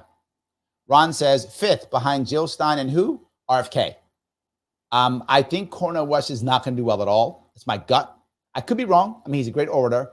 But he has basically been, Cornel West has done what is smart for him, which is he's been doing all the college circuits, right? The college circuits are smart for him because he's a professor, obviously, let him on. And a lot of the college kids, the students, they kind of believe what he believes. So he's doing a college circuit. And my gut says many of them aren't going to vote. So my gut says he won't do well. But I could be wrong. RFK, I think, will still do well. I see it online. People are still going to vote for him anyway. I know he's saying vote for Trump, but I see it. You see it. People are going to vote for him anyway. There's a lot of loyal people. It looks, Jill Stein is still supported, by anti-war left money. So she's raised more of all the people there who raised, she's raised the most. So, and money matters, sadly, but it does matter. So, in reality, she will probably come in fourth or third, right? RFK Jr. and her will be third and fourth is my gut. And then I think after that will be Chase Oliver and then Cornel West is my gut. So that's what I believe. I hope that answers your question, Ron. So, all righty. Liberty Lady says, it was at the convention that made me drop the labels. Yes. No caucus affiliation. Me too. Yes. Absolutely. Cindy says, too bad Lars didn't win. I would have enjoyed voting for two of you. It would have been great. It's what we could have done. It is what we could have done. Absolutely. Yes. So, NNY Liberty, one issue Lars had is he couldn't leave his DTS at home. DTS. The hotel floor stickers were horrendously a bad idea. He just needed to be all about platform. There was large enough DTS contingent who will tantrum their way through the nominations for 7 rounds. Damn, I don't know what DTS is. Did I miss something? I'm not sure what that is. But I would argue that the most important thing was people didn't care. They were so worried about beating the other, right? The CLC were like, we got to stop the Mises Caucus. The world's going to end. I told them it wouldn't end. And the Mises Caucus said, we got to make sure we stop the COC or the world's going to end. I told them it wouldn't end. And they fought each other and the world didn't end. It's not going to end. We're still here. And people who are going to say, well, Larry, you don't understand this, you're going to hear it all the time. Most important election of the world. Here's what I will guarantee any of you, regardless of the outcome in 2024, there'll be another election in 2026 and 2028. Regardless, even if there is some sporadic violence, maybe it could happen. Not again, that could happen. Sure, doesn't matter. There will be another election in 2026, another one in 2028. I will bet any of you any amount of money. No one's going to stop democracy. Well, we don't have democracy. Sorry, no one's going to stop elections. We don't really have democracy, so I can't say that. We've already stopped democracy. But we're not going to stop elections. The same crap that we have now, we will have then. We won't fix the border effectively, regardless of who gets elected. We won't fix Israel effectively, regardless of who gets elected. We won't fix Ukraine effectively, regardless of who gets elected. We won't fix the budget, and we won't fix the debt, regardless of who gets elected. We'll have the same problems, regardless of who gets elected. Same problems. They'll be different a little bit, right? The problems will be like, we'll do something with Israel, Gaza, but it'll still be bad for both. We'll do something with Ukraine, but it'll still be bad for both. We'll do something with the border, but it'll still be bad for both. Not changing any of that stuff. What are we going to fight on? So, yeah. All righty. Super Weapon says, what do you think happens in 2028 after Trump? What do you think is a new playing field now that MAGA no longer has their demigod champion? Generally speaking, when you have someone who is as strong-willed as Trump is, and he's very strong, as you all know, massive ego, very strong-willed. He really controls the party. Whenever he goes away, whatever that is, the odds are the MAGA movement will break up. There'll be one or two people who are pretty charismatic who will say, I'm the new MAGA person, and a bunch of people go with that person and with another. Probably there'll be 2 or 3 factions, is my assumption. That will happen. And then after maybe 2 or 3 or 4 years, one faction will win. That's what I think will happen. I'm making this up. Say there's going to be there's going to be Matt Gaetz is going to run one of them, and Ted Cruz runs the other. So I'm making those two up. Maybe those are two. It's Matt Gaetz and Ted Cruz say they're the new MAGA, whatever the case may be. And then one of those sides will win and kind of control the party. That's what I think will happen. Generally speaking, once a strong man goes, unless there is an obvious successor, and for Trump, there is no obvious successor. Vance is not the obvious successor. Pence was not the obvious successor. There is no obvious successor. Some people say it's Vivek. Now, if Trump wins, and then Vivek acts as if he's the successor, and Trump kind of, knights him as successor, it could be Vivek. It's possible. He does have the personality for it. It could be him. People might get behind him. It's possible. But my gut says none of those things will happen. And that if Trump wins, it'll break up one of those two. If Trump loses, it'll break up earlier, right? If Trump loses this election, the stench of loss is really going to be tough on him. People will be mad and upset. There'll be problems and such. But I think you'll see MAGA break up into 2 factions, 3 factions. And some MAGA is too popular. Like people, America First or MAGA, people like it a lot. So I think they'll still keep it. But I think someone else will kind of run it. If Trump is savvy, which his personality gets in his way sometimes, he will select somebody and be kingmaker. I don't see him doing it. Unless he gets sick, then he might. If he's getting sick, gets ill, he might do it. Otherwise, I don't see him doing it. I hope I answered your question. So Ryan says 2024, 2026, 2028, elections are never ending. Correct. And the reason why are elections never going to end? Why are there elections in China? Why are there elections in Russia? Why were there elections in Imperial Japan? Why are there elections? There's only one reason. It's the facade of legitimacy. That's what it is. It's a facade of legitimacy, right? If Harris wins this, was there any democracy? She was installed. And she might win this. There was a democracy. She was installed. I have no say. 7 states and a couple 100,000 people out of 350 million will decide whether or not one installed candidate or one who at least went through the motions at least are elected. Yeah. This is a facade of legitimacy. You have to have that, right? Back in the day, it was like the gods made me the king or whatever, right? That's what it was. The gods made me the king. We don't have that anymore. So now we have elections. So we have, yes. All right. Gerard says, I'm sure some of them want to see it physically. Oh, you mean the Clinton versus Bush thing? Yeah. I agree. Some of them would love that. They would love to go back to that. 100%. Yes, they would love that. Pigabell says, I feel like if Tim Walz said immigrants are eating cats, the calculation would be that Trump campaign would be too stupid to highlight that.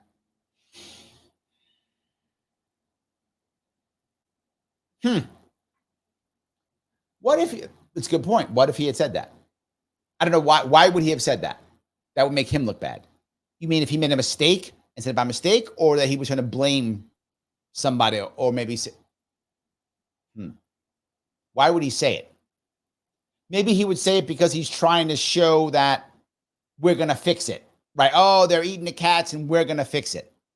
If that were the case, he would be having some plan to fix it. Like, here's how we're going to give them food or something, right? I don't know why he would say it. I guess to say he's going to repair it. In which case, the Republicans might just say it's your fault in the first place. I'm not sure how it goes. Grace says, many establishment Republicans hated Reagan too. 100% correct. I remember that. Yes. Well, he was a former Democrat. Reagan was. Many people don't know that. Former Democrat, just like Trump. Former Democrat, and was anti-establishment. I mean, for his time. There we go. For his time. Yeah, okay. There we go. For his time. Yes. All right.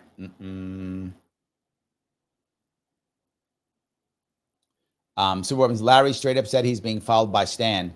Laugh my ass off. No doubt it's true. Stan? Do I know who Stan is? Did I miss that?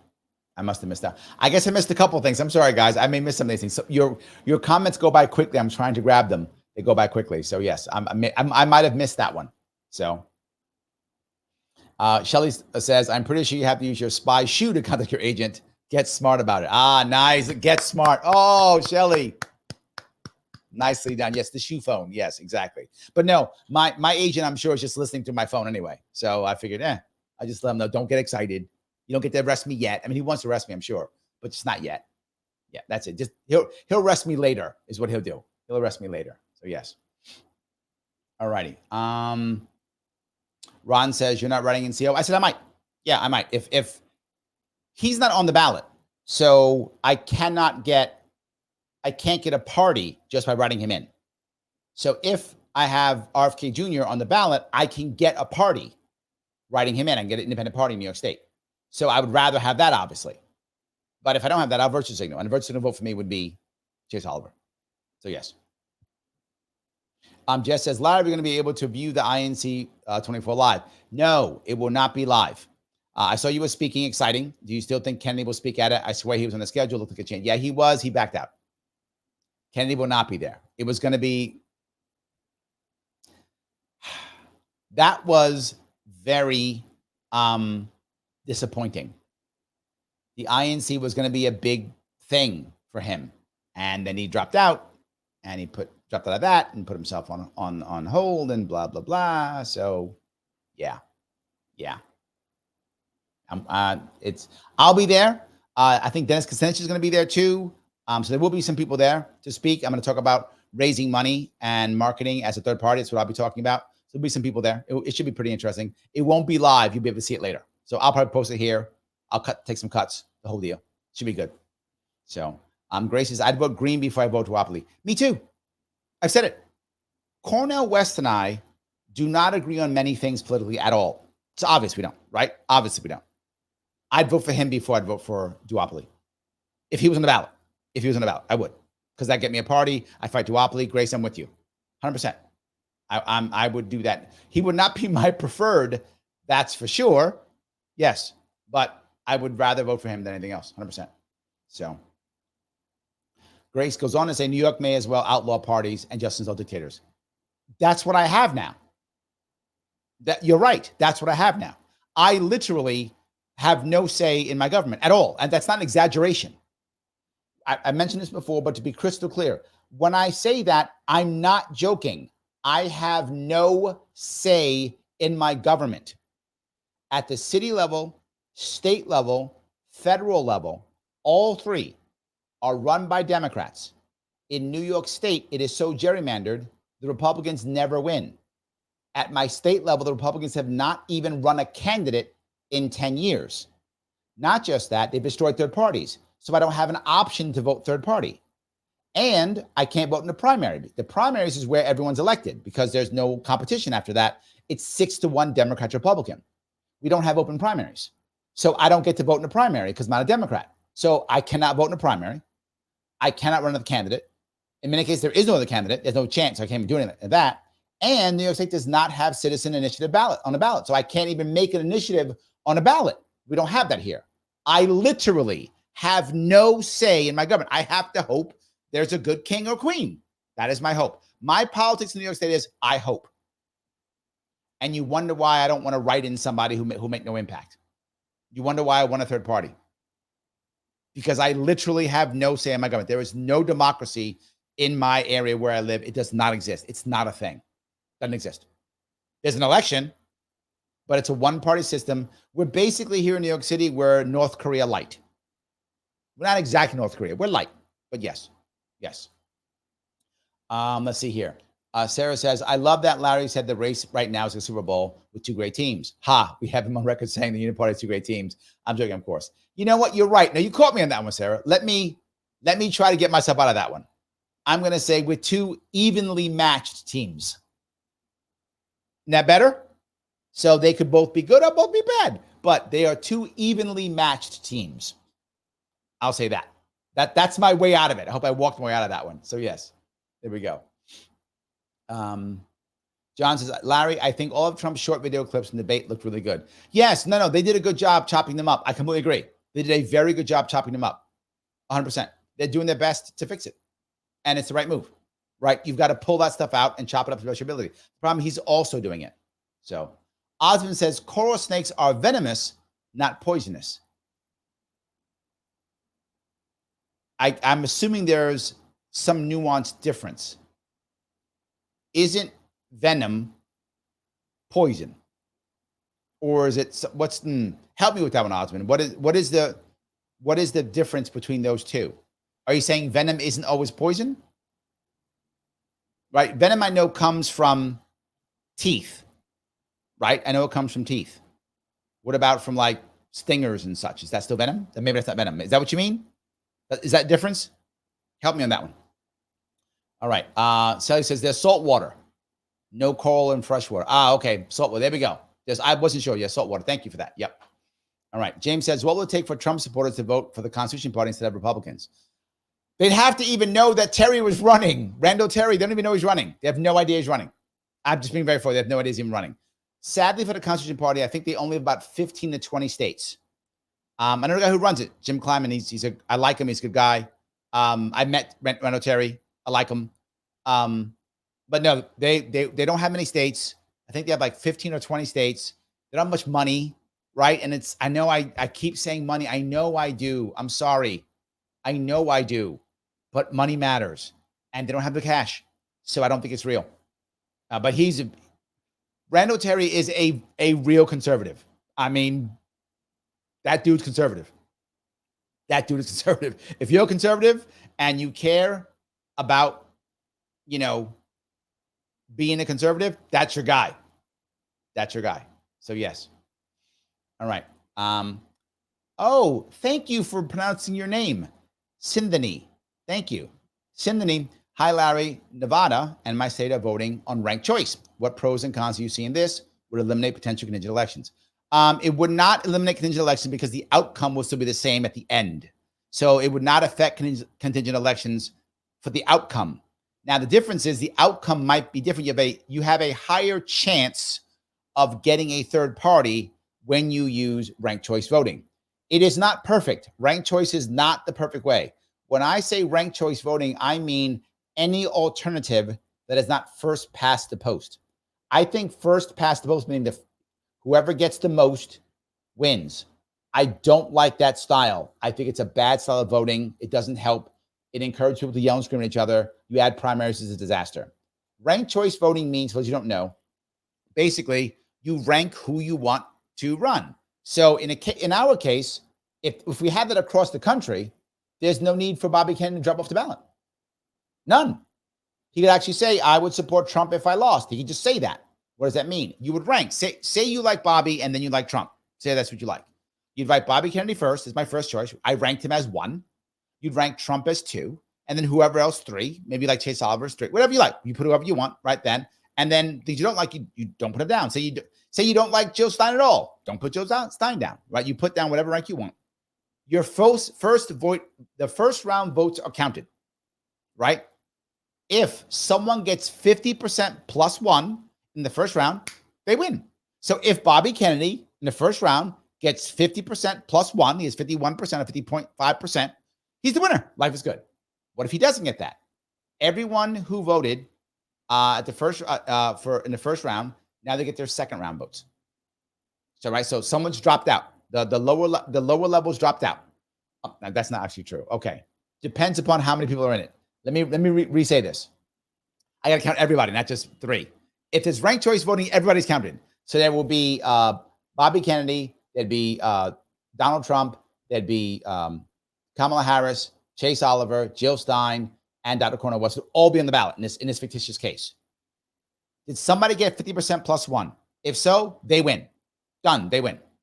If no one does, the bottom person comes out. And in the sake of argument, the bottom person is Cornel West. Everyone who voted for Cornel West as their first vote, those people only, the people who voted for Cornel West, all their votes, first votes, are now null, and whoever they voted for second now becomes their first vote. So their choice is ranked. So say those people all voted for, say half of them voted for Chase and half of them voted for Jill Stein. Well, then those votes now come up to Chase and Jill Stein. Did someone get 50% plus 1 or not? Probably in that case, nobody would. Next person comes off. Say that's Chase Oliver. They come off. Okay, would have voted for Chase Oliver. Those people now, their second vote's taken care of. Does that make sense so far? See where that goes? Until someone gets 50% plus 1. So you ranked it. So this allows you to have an offensive vote and a defensive vote. So you might say, look, I really would love Bobby Kennedy to be the guy, but I just don't want Jill Stein. Okay, Bobby Kennedy's first. You put Trump second. If Bobby doesn't win, you vote goes to Trump. You're fine. If you don't get your first vote, it goes to Trump. So you still get it. You get a defensive vote. You get an offensive vote, defensive vote. That's a good thing. It's a better way. Now, the problem is most people don't know how to do it, don't like it, and they wind up just bullet voting anyway, which means, well, I'm just going to vote for Trump. When you could do all these things. Bullet voting breaks everything up. You need people to learn how to rank, that you can rank it well, a lot of education. Sadly, the duopoly does not like this style at all. They fight it constantly. The cons are, it can be confusing. It can be. New York City uses it. We use it for believe it or not, we use it only for our Democratic primaries. Of course, because that's the real election. I don't get to vote in those. So we use it for that. And people use it and they're happy with it. It also, the good thing about it is you tend to have less people fighting. Why? Because I want your second vote. So why would Trump yell at Bobby supporters? He wouldn't. He'd try to be Bobby's friend. Because if Bobby loses, he wants those votes. Right? Harris right now was attacking Jill Stein horribly. But if it was ranked choice voting, she's got to stop. Because if Jill Stein loses, she wants those votes. So it changes everything. So I think you really got to rethink that concept. And ranked choice voting, while isn't perfect, is definitely better. It's definitely better. I think we do want to go down that road if at all possible. I would say yes. Cynthia, I would do it. That's my opinion. I think it's a great idea. I would do it. Yes. All righty. Terry says, Bobby has asked us to vote for Trump in California. I was wondering why. Wouldn't that jeopardize third-party 5% for 2028 at least? Yes, it is my opinion that's useless. If you're in California, why would you vote for Trump or Harris? Useless. Harris is going to get it. I'm just being forward. Harris is going to win California. Going to happen. Going to win California. I cannot imagine him not winning California. There's no, in any world where Trump wins California, he wins the entire election. It's relevant. Harris is going to win. If for some reason, if it happens where Trump wins California, done. Done. Yes. So, any case, let me grab a couple more of these. Roy says the debate question should be, how come Pence is in your running mate? Nicely done, Roy. That's good. Yes. Provet says Trump is going to get 47%. Keep Harris on the 50%. Reparations is the number one issue in the Black community. I am surprised how huge reparations has been this year. I did not expect it to be that big. I already had a reparations plan years ago, but I was surprised how popular it is this year. You are right. Jill Stein is the only candidate, I'm sorry, no, and Cornel West, but Jill Stein's putting it front and center. Jill Stein's front and center reparations. Front and center, like first page, front and center reparations. Cornel West talks about it, but not front and center. And she was just on a Breakfast Club. And I mean, Black community is looking at Jill Stein. I'm not joking. And that's one of the reasons why you see why the Harris campaign is attacking Jill Stein horribly now. She's the other hammer. They're hammering her too. They're hammering her hard. Again, it's not working either. And Jill Stein now is a problem for Harris. You proud that you are correct. That is an issue. People aren't paying attention. Yes. And he goes on to say she has decided to not mention the Black agenda, which is dumb. She really should. She's saying she's super Black. She's the blackest of the Black people. She's Pam Grier. Okay. You're the Blacks of the Black? Guess what's talking about the Black issues? She won't do it. You're totally right. This depresses the Black vote, especially young men. Agreed. And they've admitted it. If you go to MSNBC, you go to CNN, they admit she's losing Black men. It's true. They're either going to Trump. Most of them are actually going to Trump. Most are. But there's a chunk that are going to RFK Jr. and a chunk that are going to Jill Stein. But the biggest chunk by far, they're going to Trump. A lot of Black men are going to, I mean, a lot. It's relative. But important, right? If you look at, if she can't get 90% of the Black vote, that's a problem. She's looking at getting 70% of the Black vote right now. That's crazy. That's crazy. So, yes. Anyway. All righty. Let me grab a couple more of this if I could. Ryan says, I live in a rural area here in Missouri. We still haven't recovered from 2008 crash. Yes, that's what happened. There was none. The crash you only got recoveries in cities. That was it. I see it across New York State. You go to New York State, many of these small towns, ghost towns. Ghost town. Yes. Osmond says coral snake venom is a neurotoxin, so it shuts the victim down. Rattlesnake cottonmouth venom, while also a bad thing, attacks the blood. But aren't they both venoms? Aren't they both venoms? Okay, maybe I blew that one. I gotta go around further and get the answer for that one. Now you got me thinking. I'm not gonna research now. You gotta help me out with that one. So yes, yeah. But yeah, of course, if you're a sea snake, which a coral snake is a sea snake, you shut the victim down, they drown. Perfect, you drown. Yes, makes sense, right? But the rattlesnake cottonmouth wants to drop you right there, right? Of course. So yeah. Kim says, how many people live in New York City that were born there and never left the city or even for a day?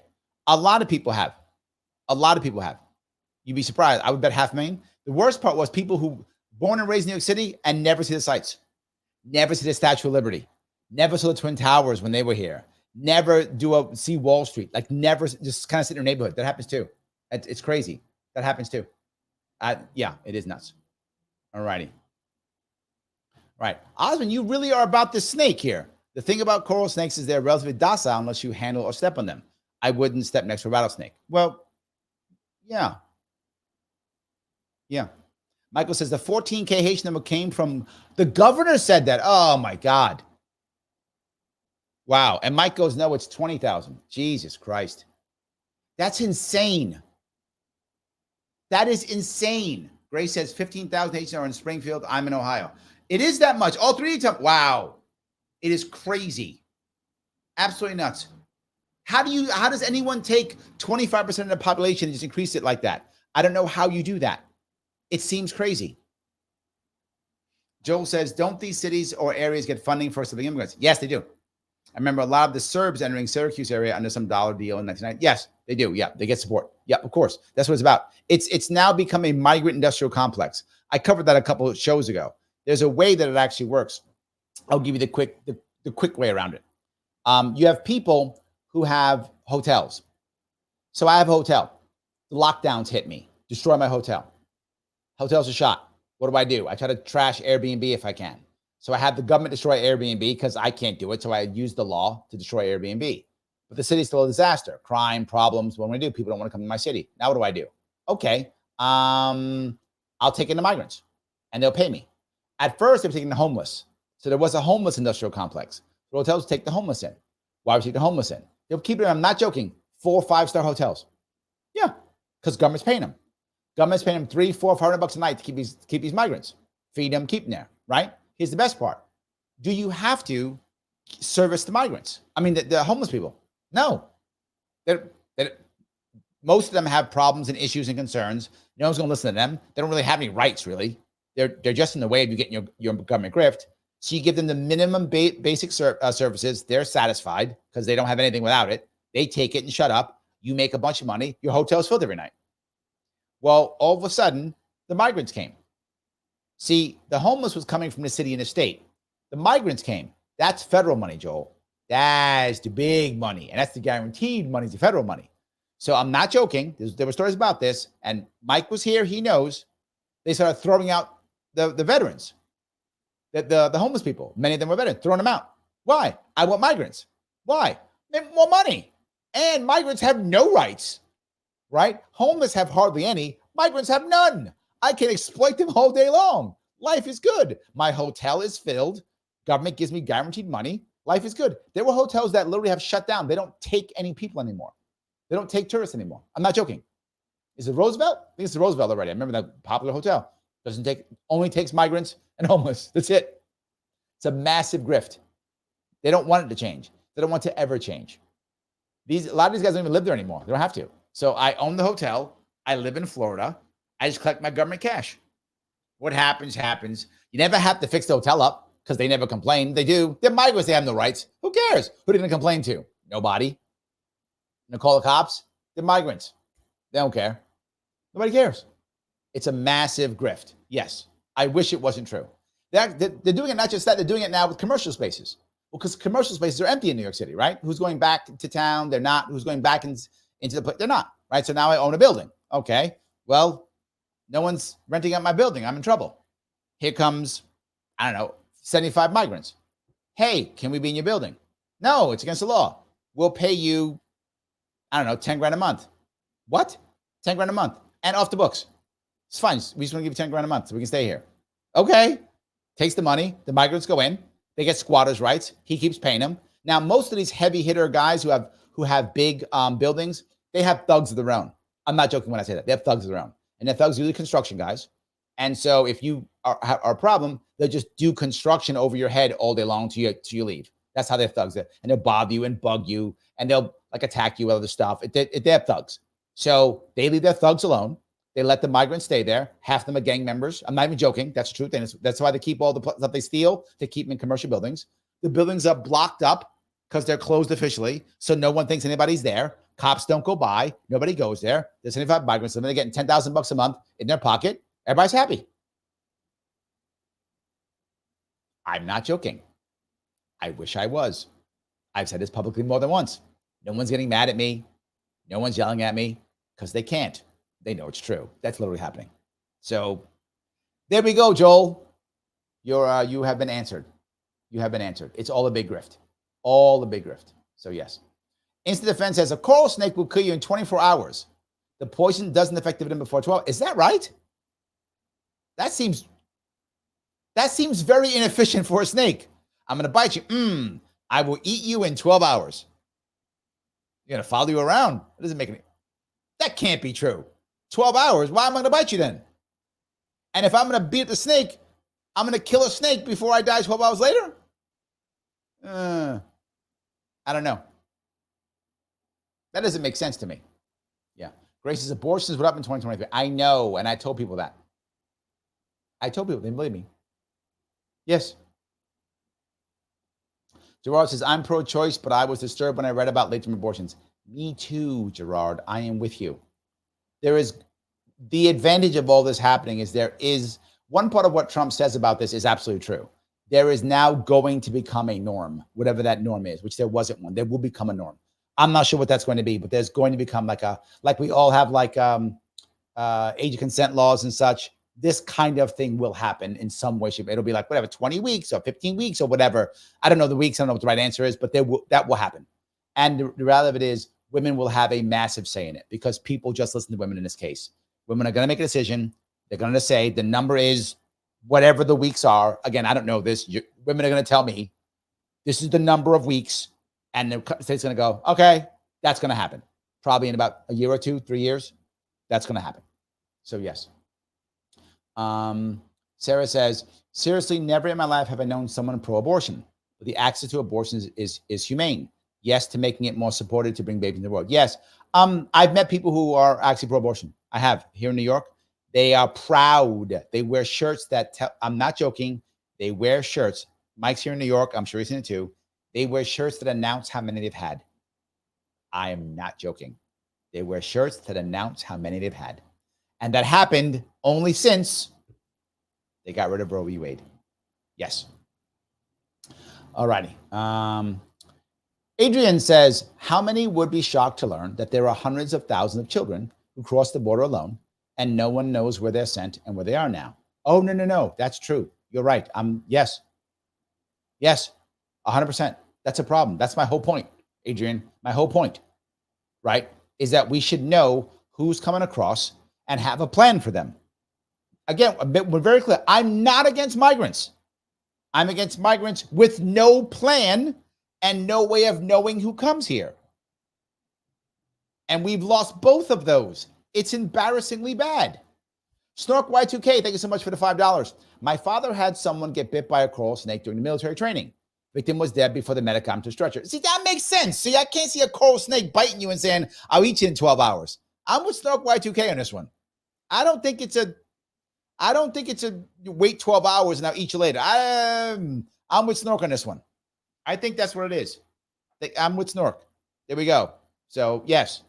Any case, guys, please, if you haven't already, somehow hip check, smack, knock around the button known as like. Wherever you are watching, doesn't matter where you're watching it, click that button. Do it now. If you don't do it, you are begging. I'm going to do one of those scary things. If you don't do it, tonight you're going to get bit by a coral snake. See that? I've just done that to you now. It's a voodoo curse. I just did it. See, there we go. So you have to click the like button or a coral snake is going to sneak into your bed and bite you. Now, some of you are going to have nightmares over that. Too bad. Click the like button. You won't have that dream then. See? Click the button. If you're watching on either Twitter or Facebook, please retweet, share, whatever the case may be. If you have not subscribed to my YouTube page or follow me on Facebook and or Twitter, please follow me on those things. It does matter. Every bit counts. I get shadow banned constantly. You guys see it. You watch it. Help me out. If you don't click that notification bell, that means you hate me. So click the notification bell. If you want to get your chat to the front, as you've seen, you can super chat me if you are on Larry Sharpe YouTube. And if you become a member, which helps me constantly so I can keep going, click that join button on Larry Sharpe YouTube, $5 a month. I spend more time answering your questions about coral snakes. For some reason today, we're on coral snakes, but I don't mind. It is what it is. So yes. All right. Let's see. Sue Warpen says, I wouldn't call it self-defense whatsoever. That's too much of a strong misinterpretation. But the sentiment of the mother being at risk is valid. I don't disagree there. Well, there becomes the issue, right? The issue becomes, how do you define self-defense? It's a valid issue. But if that's where we're fighting, I'm okay with that. That makes any sense with weapons. If the battle is at that point, I'm good, right? That I'm prepared to fight there, if that makes any sense. And if we got to move one way or the other, I think we will. Missy says, honest is refreshing. Yeah, I try to be honest. I let you know what I feel, even when people don't like it. Yes. I do try. So Joel says, holy handmaids, Larry's a forced birther. That's me, a force. It's where I go. 100%. Yes. Brian says, whenever a woman can lawfully get an abortion without the father's consent, men should also have the lawful ability to get a paper abortion. Paper abortion? Oh, got it. That, people have been talking about this. And I have a feeling, Brian, that's going to be a discussion. Once we're done with that, the way the world's going, I think that's going to be, I think that's going to be a question people come up with. I don't know how far it's going to go.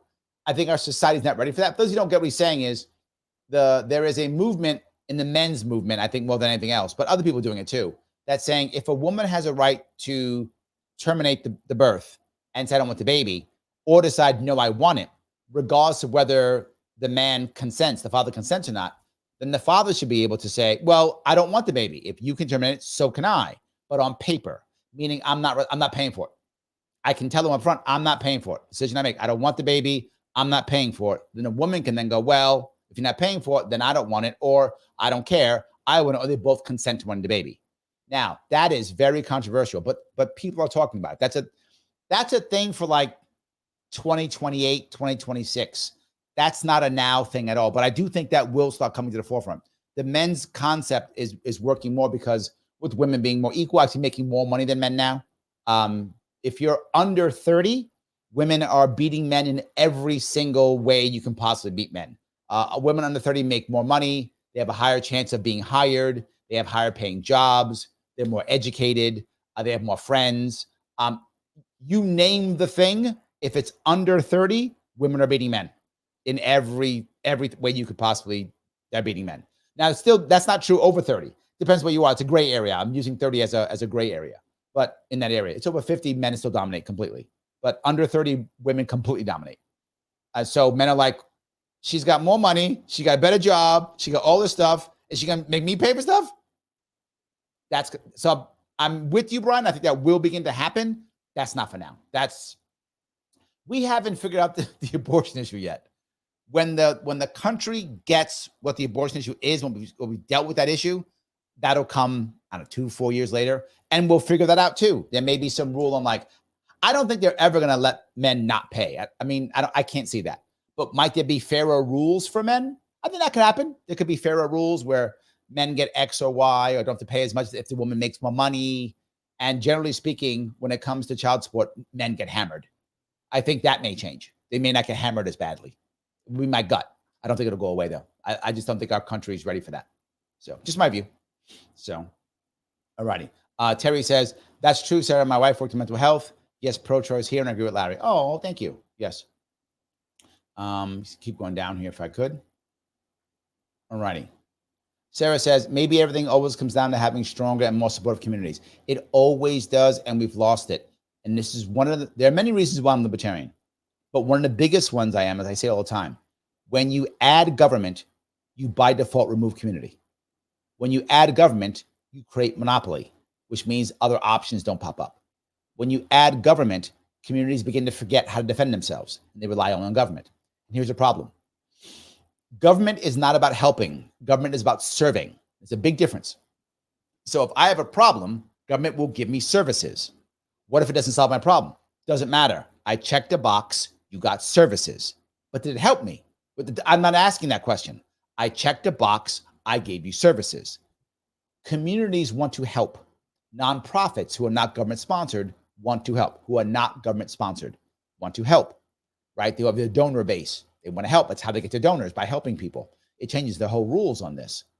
When someone's in trouble, whether that is physical, mental, financial, whatever it might be, the first thing they need is not a government program. The first thing they need is somebody who cares. That's the first thing. Then you find out, what do you need from that? Do you need a government program? Do you need money? Do you need help? What do you need? Medical? What do you need? But first, someone who cares. Government cannot care. It can't. People can care. Communities can care. So that's why communities are always going to be better than government every single time, no matter what. We have to support our communities in being better. Support our communities in supporting each other. That's it right there. So Corey says, Larry dropping F-bomb is my dude's passionate. I do sometimes. I do. It happens. I do. Yes. Yes, Larry just dropped an F-bomb. It's true. Yes. Osmond says, we didn't serve you either, Larry. Maybe next time. We'll figure it out. Maybe it is. Yes. Joel, to crush your enemies, sit driven before you, and hit a lamentation of the women. That's not The Art of War. That is Conan from the first movie, Conan the Barbarian, 1981, I think. 1981. He answers the question, what is best in life? And he responds, to crush your enemies, see them driven before you, and to hear the lamentation of the women. And he goes, yay. Correct. Yes. Obel aside, Larry, you're sharp as hell. That individuals take tactics, exactly what I said the Green Party should do. Yes, that's the way you do it, my friend. That is the way you do it. Yes, there is no. That's the way. The Green Party, any third party, it is the only way to make that happen. I agree. Jessica T says, Larry, I was happy to see you at LPCA. Yes, hope you come out in 2025. I raise money for the Libertarian Party of California every single year. I have raised over $100,000 for them in the past 6 years. All the time. Yes, 100%. Grace said, I would give you credit. Oh, thank you. I still toy with running for city council. My city is so red now, in a red state. I could run gold in Ohio. Okay, maybe. All right. Jill's son has a boost. It's true. Yes, she has a boost because she's getting money from the anti-war left. She's really the only anti-war candidate on the left. I mean, Harris is just not anti-war at all. She's totally pro-war. So if you're anti-war, she's the one for you. If you lean left, she is. And she's put reparations front and center. It's working. Yes. Liberty Lady said, I think it was a typo. He meant TD. Ah, yes. Thank you. That's what it was. Thank you for that, Liberty Lady. I think that's what it was. Yes. Thank you. That makes sense. Yes. Thomas says, I'm already making plans and strategic decisions for 2026. 100%. Yes. All righty. Jennifer says, I'll never vote Republican again. With MAGA gone, I'm done. Yeah, MAGA will be different. I don't think MAGA is going away, but I think it will be different. That's what I believe. I don't think it's going to go away. So Jennifer says, Jill Stein, 74. She didn't want to run this year. She didn't want to run. She was thinking that Cornel West would run. That's what she was thinking. When it didn't happen, she was like, okay, I'll do it. But yeah, she did not want to run. And I don't think she'll run again. I mean, she's run a lot. She's run like 8 times total or something like that. So yes. All righty. Joel says it's just like Senator Palpatine all over again. You're not wrong. Pickerbell says, Larry, that's just an example. I mean, strategically, it could be a mistake not to highlight something wacky and out there opponent said or did. Yeah. Yes. I guess my issue is when it's someone like Trump, he tends to bask in that. And the people who like him believe him, right? I think that's the issue. They believe in what he says. They just believe him. And the media will never say they're wrong when they're wrong. And they know it. I think that's the issue. Brian says, the Tea Party made an initial splash, but soon faded. It's basically irrelevant now. This is my biggest problem, my biggest worry, Brian, with the medical freedom movement. You have hit it perfectly. The Democratic Party is different from the Republican Party when it comes to destroying things. The Democratic Party just hits it with a hammer. Smash it. Smash it. How dare you? Smash it. How dare you? Smash it. That's what they do. Republicans don't do that.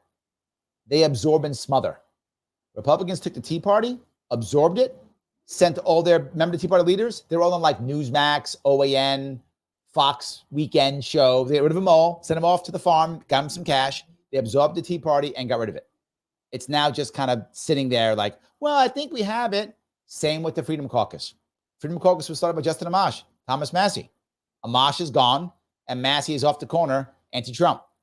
Freedom Caucus is run by like MTG now or something. So they have it, but it's kind of, my worry is medical freedom. Republicans will take it, squish it, push all the people out, and now kind of control it and make sure it fades and becomes irrelevant. You have Brian, you have read, this is my biggest issue. My biggest worry about RFK Jr. joining was that. That is my biggest worry, right? That is my fear. Joe says, do you think they should give road tests before signing driver's license to illegals? This is ridiculous. There are car accidents all over Ohio and people getting hurt. My issue is you have to have, again, I go back to the same thing, a plan, right? You've got to have a plan. The question is, how are you going to handle when the immigrants come? Are you planning to give them licenses? Okay, how? Why? How do we do this? What's the plan? Not just, now we're screwed, let them drive. That's the wrong, or no, we're not giving them a license. Okay, we're not, and we're not doing it. Whatever. What's the plan? Right? And to be forward, I'm okay if they get licenses as long as we know who they are, we know where they are, and we have a plan, whatever the case may be. They pay for it themselves, not free. They got to pay for it. Well, it's not going to end. I don't care. I mean, if we're doing it right, then we should also have a plan to document them then, right? If we're going to have a plan to give them licenses, why don't have a plan to document them somehow? Why don't we have that? I've been talking about building an Ellis Island on the border since 2018. Why don't we do that? Then we can control who comes in and who goes out. Insane, right, Joe? My problem is, as always, what Becky was talking about. This is just knee-jerk reaction. We should have fixed this years ago. This should have been repaired years ago, 100%. So, yes. Let me get through a couple more of these if I can. Oh, Torrance. Thank you, Torrance. The difference between poison and venom is how it enters the body. Thank you. I knew someone was going to tell me this. Okay, thank you. Our chat is amazing. You guys are really smart. Thank you for that. There we go. All right. Brian says, venom might only make someone sick, but poison kills. Uh-oh. Now you guys are fighting now. Which one's which? Michael says, the Gila monster is poisonous. Eating it will kill the animal. The skin is a poisonous layer. Venomous means that the snake has to actively apply the venom. Oh, look. Wow, you guys. Okay. We got all the goodies here. I like this. There we go. All right. NNY Liberty says, yes, venomous critters injects the toxin. Poisonous toxin gets ingested. Oh, injects versus ingested. There we go. Okay, see, you guys? We got it now. We got it now. Osmond now goes on and says, venom must be injected as a poison. Poison critters shouldn't be. Okay, got it. All right, now we're good. We got it down now. Okay, now we got it down. Nice. All righty. Instant Defense says, vote Kennedy for the 5%. I like that. Jennifer says, in my opinion, she can't get black men and Muslim voters. She's going to struggle for them. I think you're right, Jennifer. She's struggling for them. She really is struggling. She is definitely struggling for them. But I think she's going to try. The one thing she's done well is she's used her team relatively well. She sent Waltz to Michigan, right, to try to get the Muslims back. She's done it already. Waltz is much more left-leaning than she is. She's whatever will get her elected. He's actually one of them. So he's going out there to show his lefty street cred to them and hope that he can win them back. He's trying. And he'll get some of them, right? He'll get some of them. He won't get as much as they want. I think you're right, but she'll get some of them. Yes. All righty. I'm happy you guys are chatting with each other a lot here too. So I'm falling so far behind, guys. I apologize. I'm falling very far behind. Torrance says there's a fringe of radical anti-natalist pro-abortion consensus of a conscious of yes. Okay, thank you for bringing this up. There's a group of people who are literally trying to make things worse. Torrance is correct. They're not large right now. They are fringe. He's correct. But there are people who are like, don't have children. There are young people now because they want to save the planet. I'm not joking. Torrance is correct. Who are getting are voluntarily sterilizing themselves. Women who are like in their 20s getting tube tied, men who are getting vasectomies like in their 20s. They're like, I don't want to be the guy or person who brings kids in this world. We have to make less kids. Overpopulation's bad. That exists. My worry is they grow. Right now, they're small. But there's a second piece. I forgot what it's called. Is it called deconstructionists? There's a word for them. There are people who think we should go backwards in technology because we should not be like using any energy and such because it's bad for the planet. There is a fringe on both of those. I don't know if they overlap. I would assume some of them overlap. They're not that big, but they can get bigger.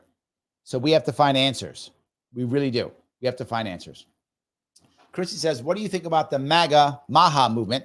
It's popular on X and the Kennedy campaign holds Maher Zoom calls. The mainstream media hasn't talked about Maher movement yet.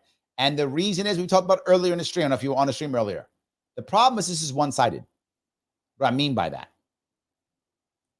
It's what you said. The Kennedy people are talking about Maher, but not Trump. Where is Trump talking about it?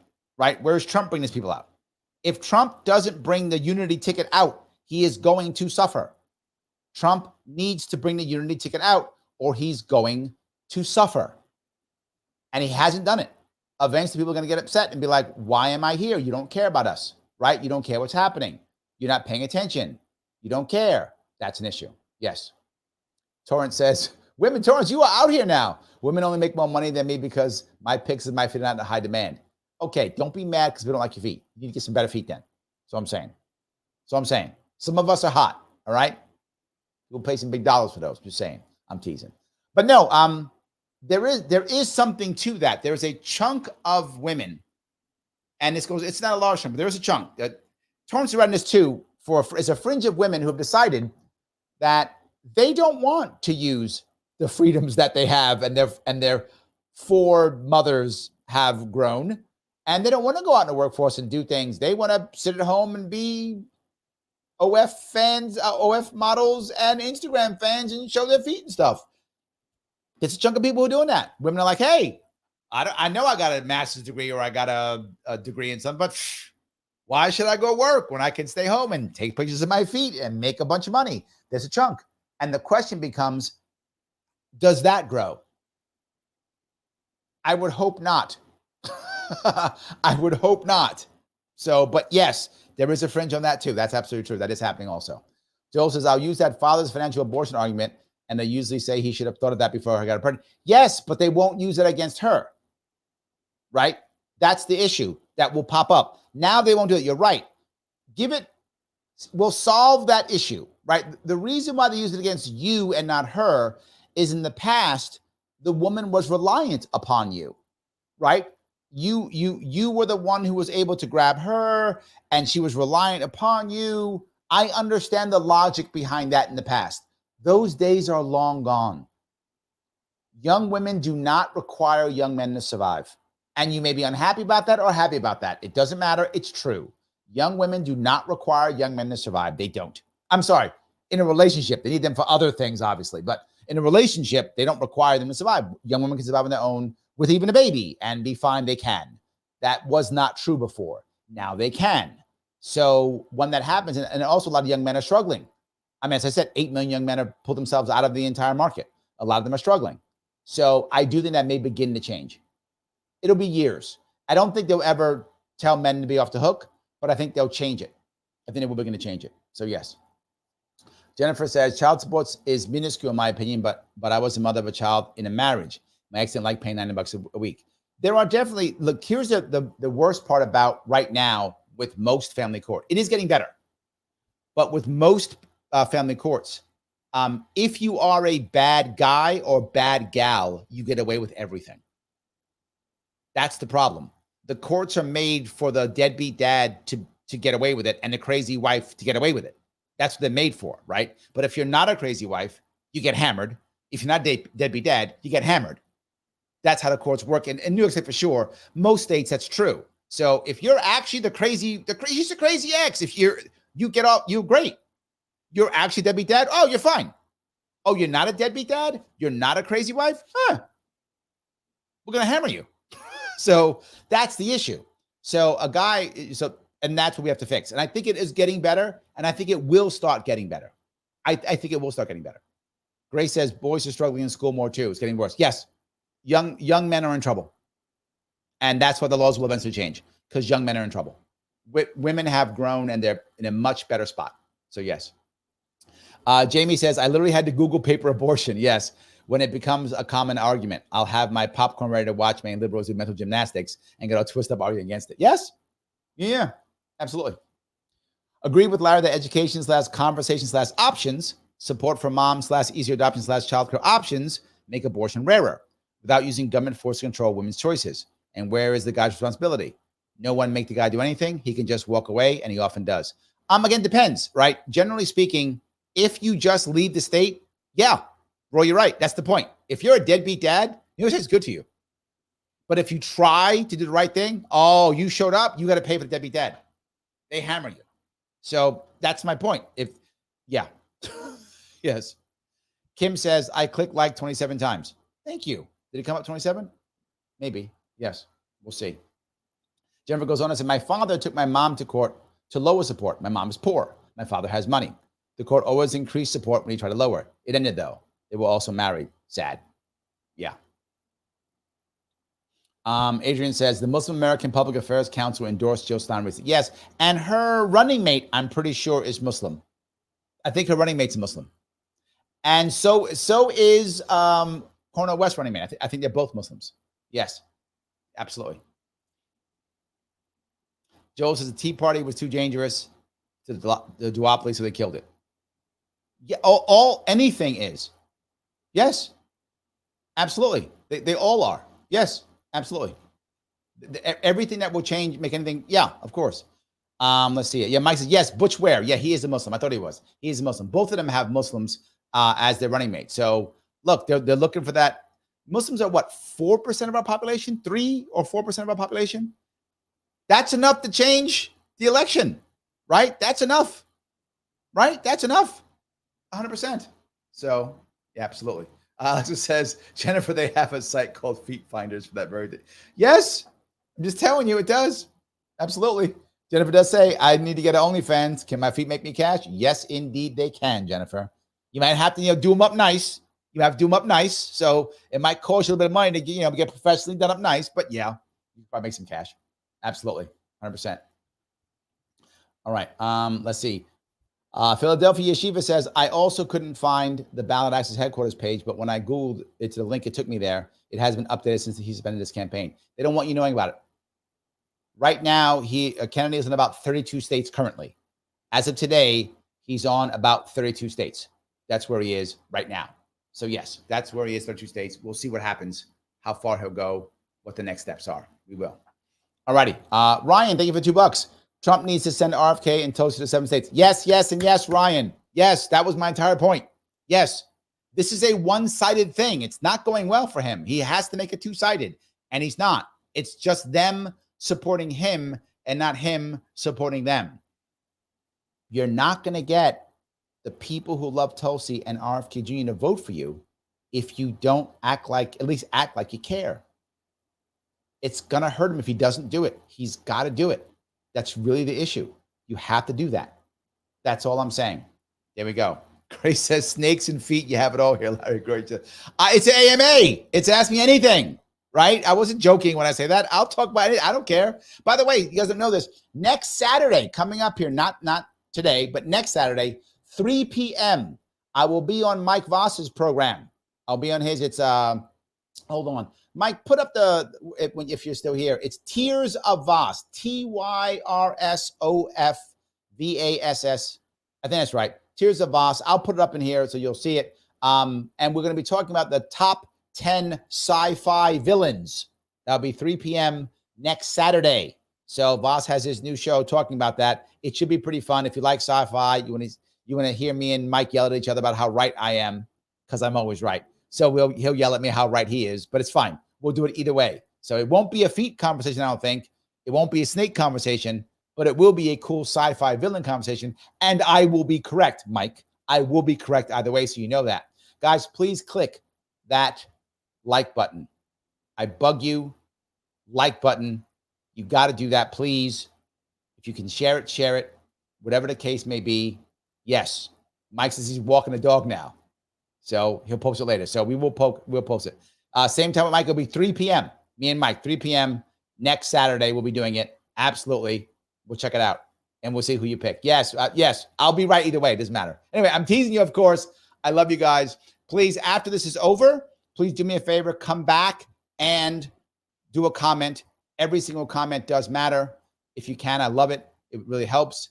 I will be back on Monday night at 9. Again, Tuesday at 1. I'll be away for 2 days in Denver, then back on Friday at 7, then next Sunday at 3, and then again at 7 again. I'll try to get at least 4 or 5 done. I will see you all very soon.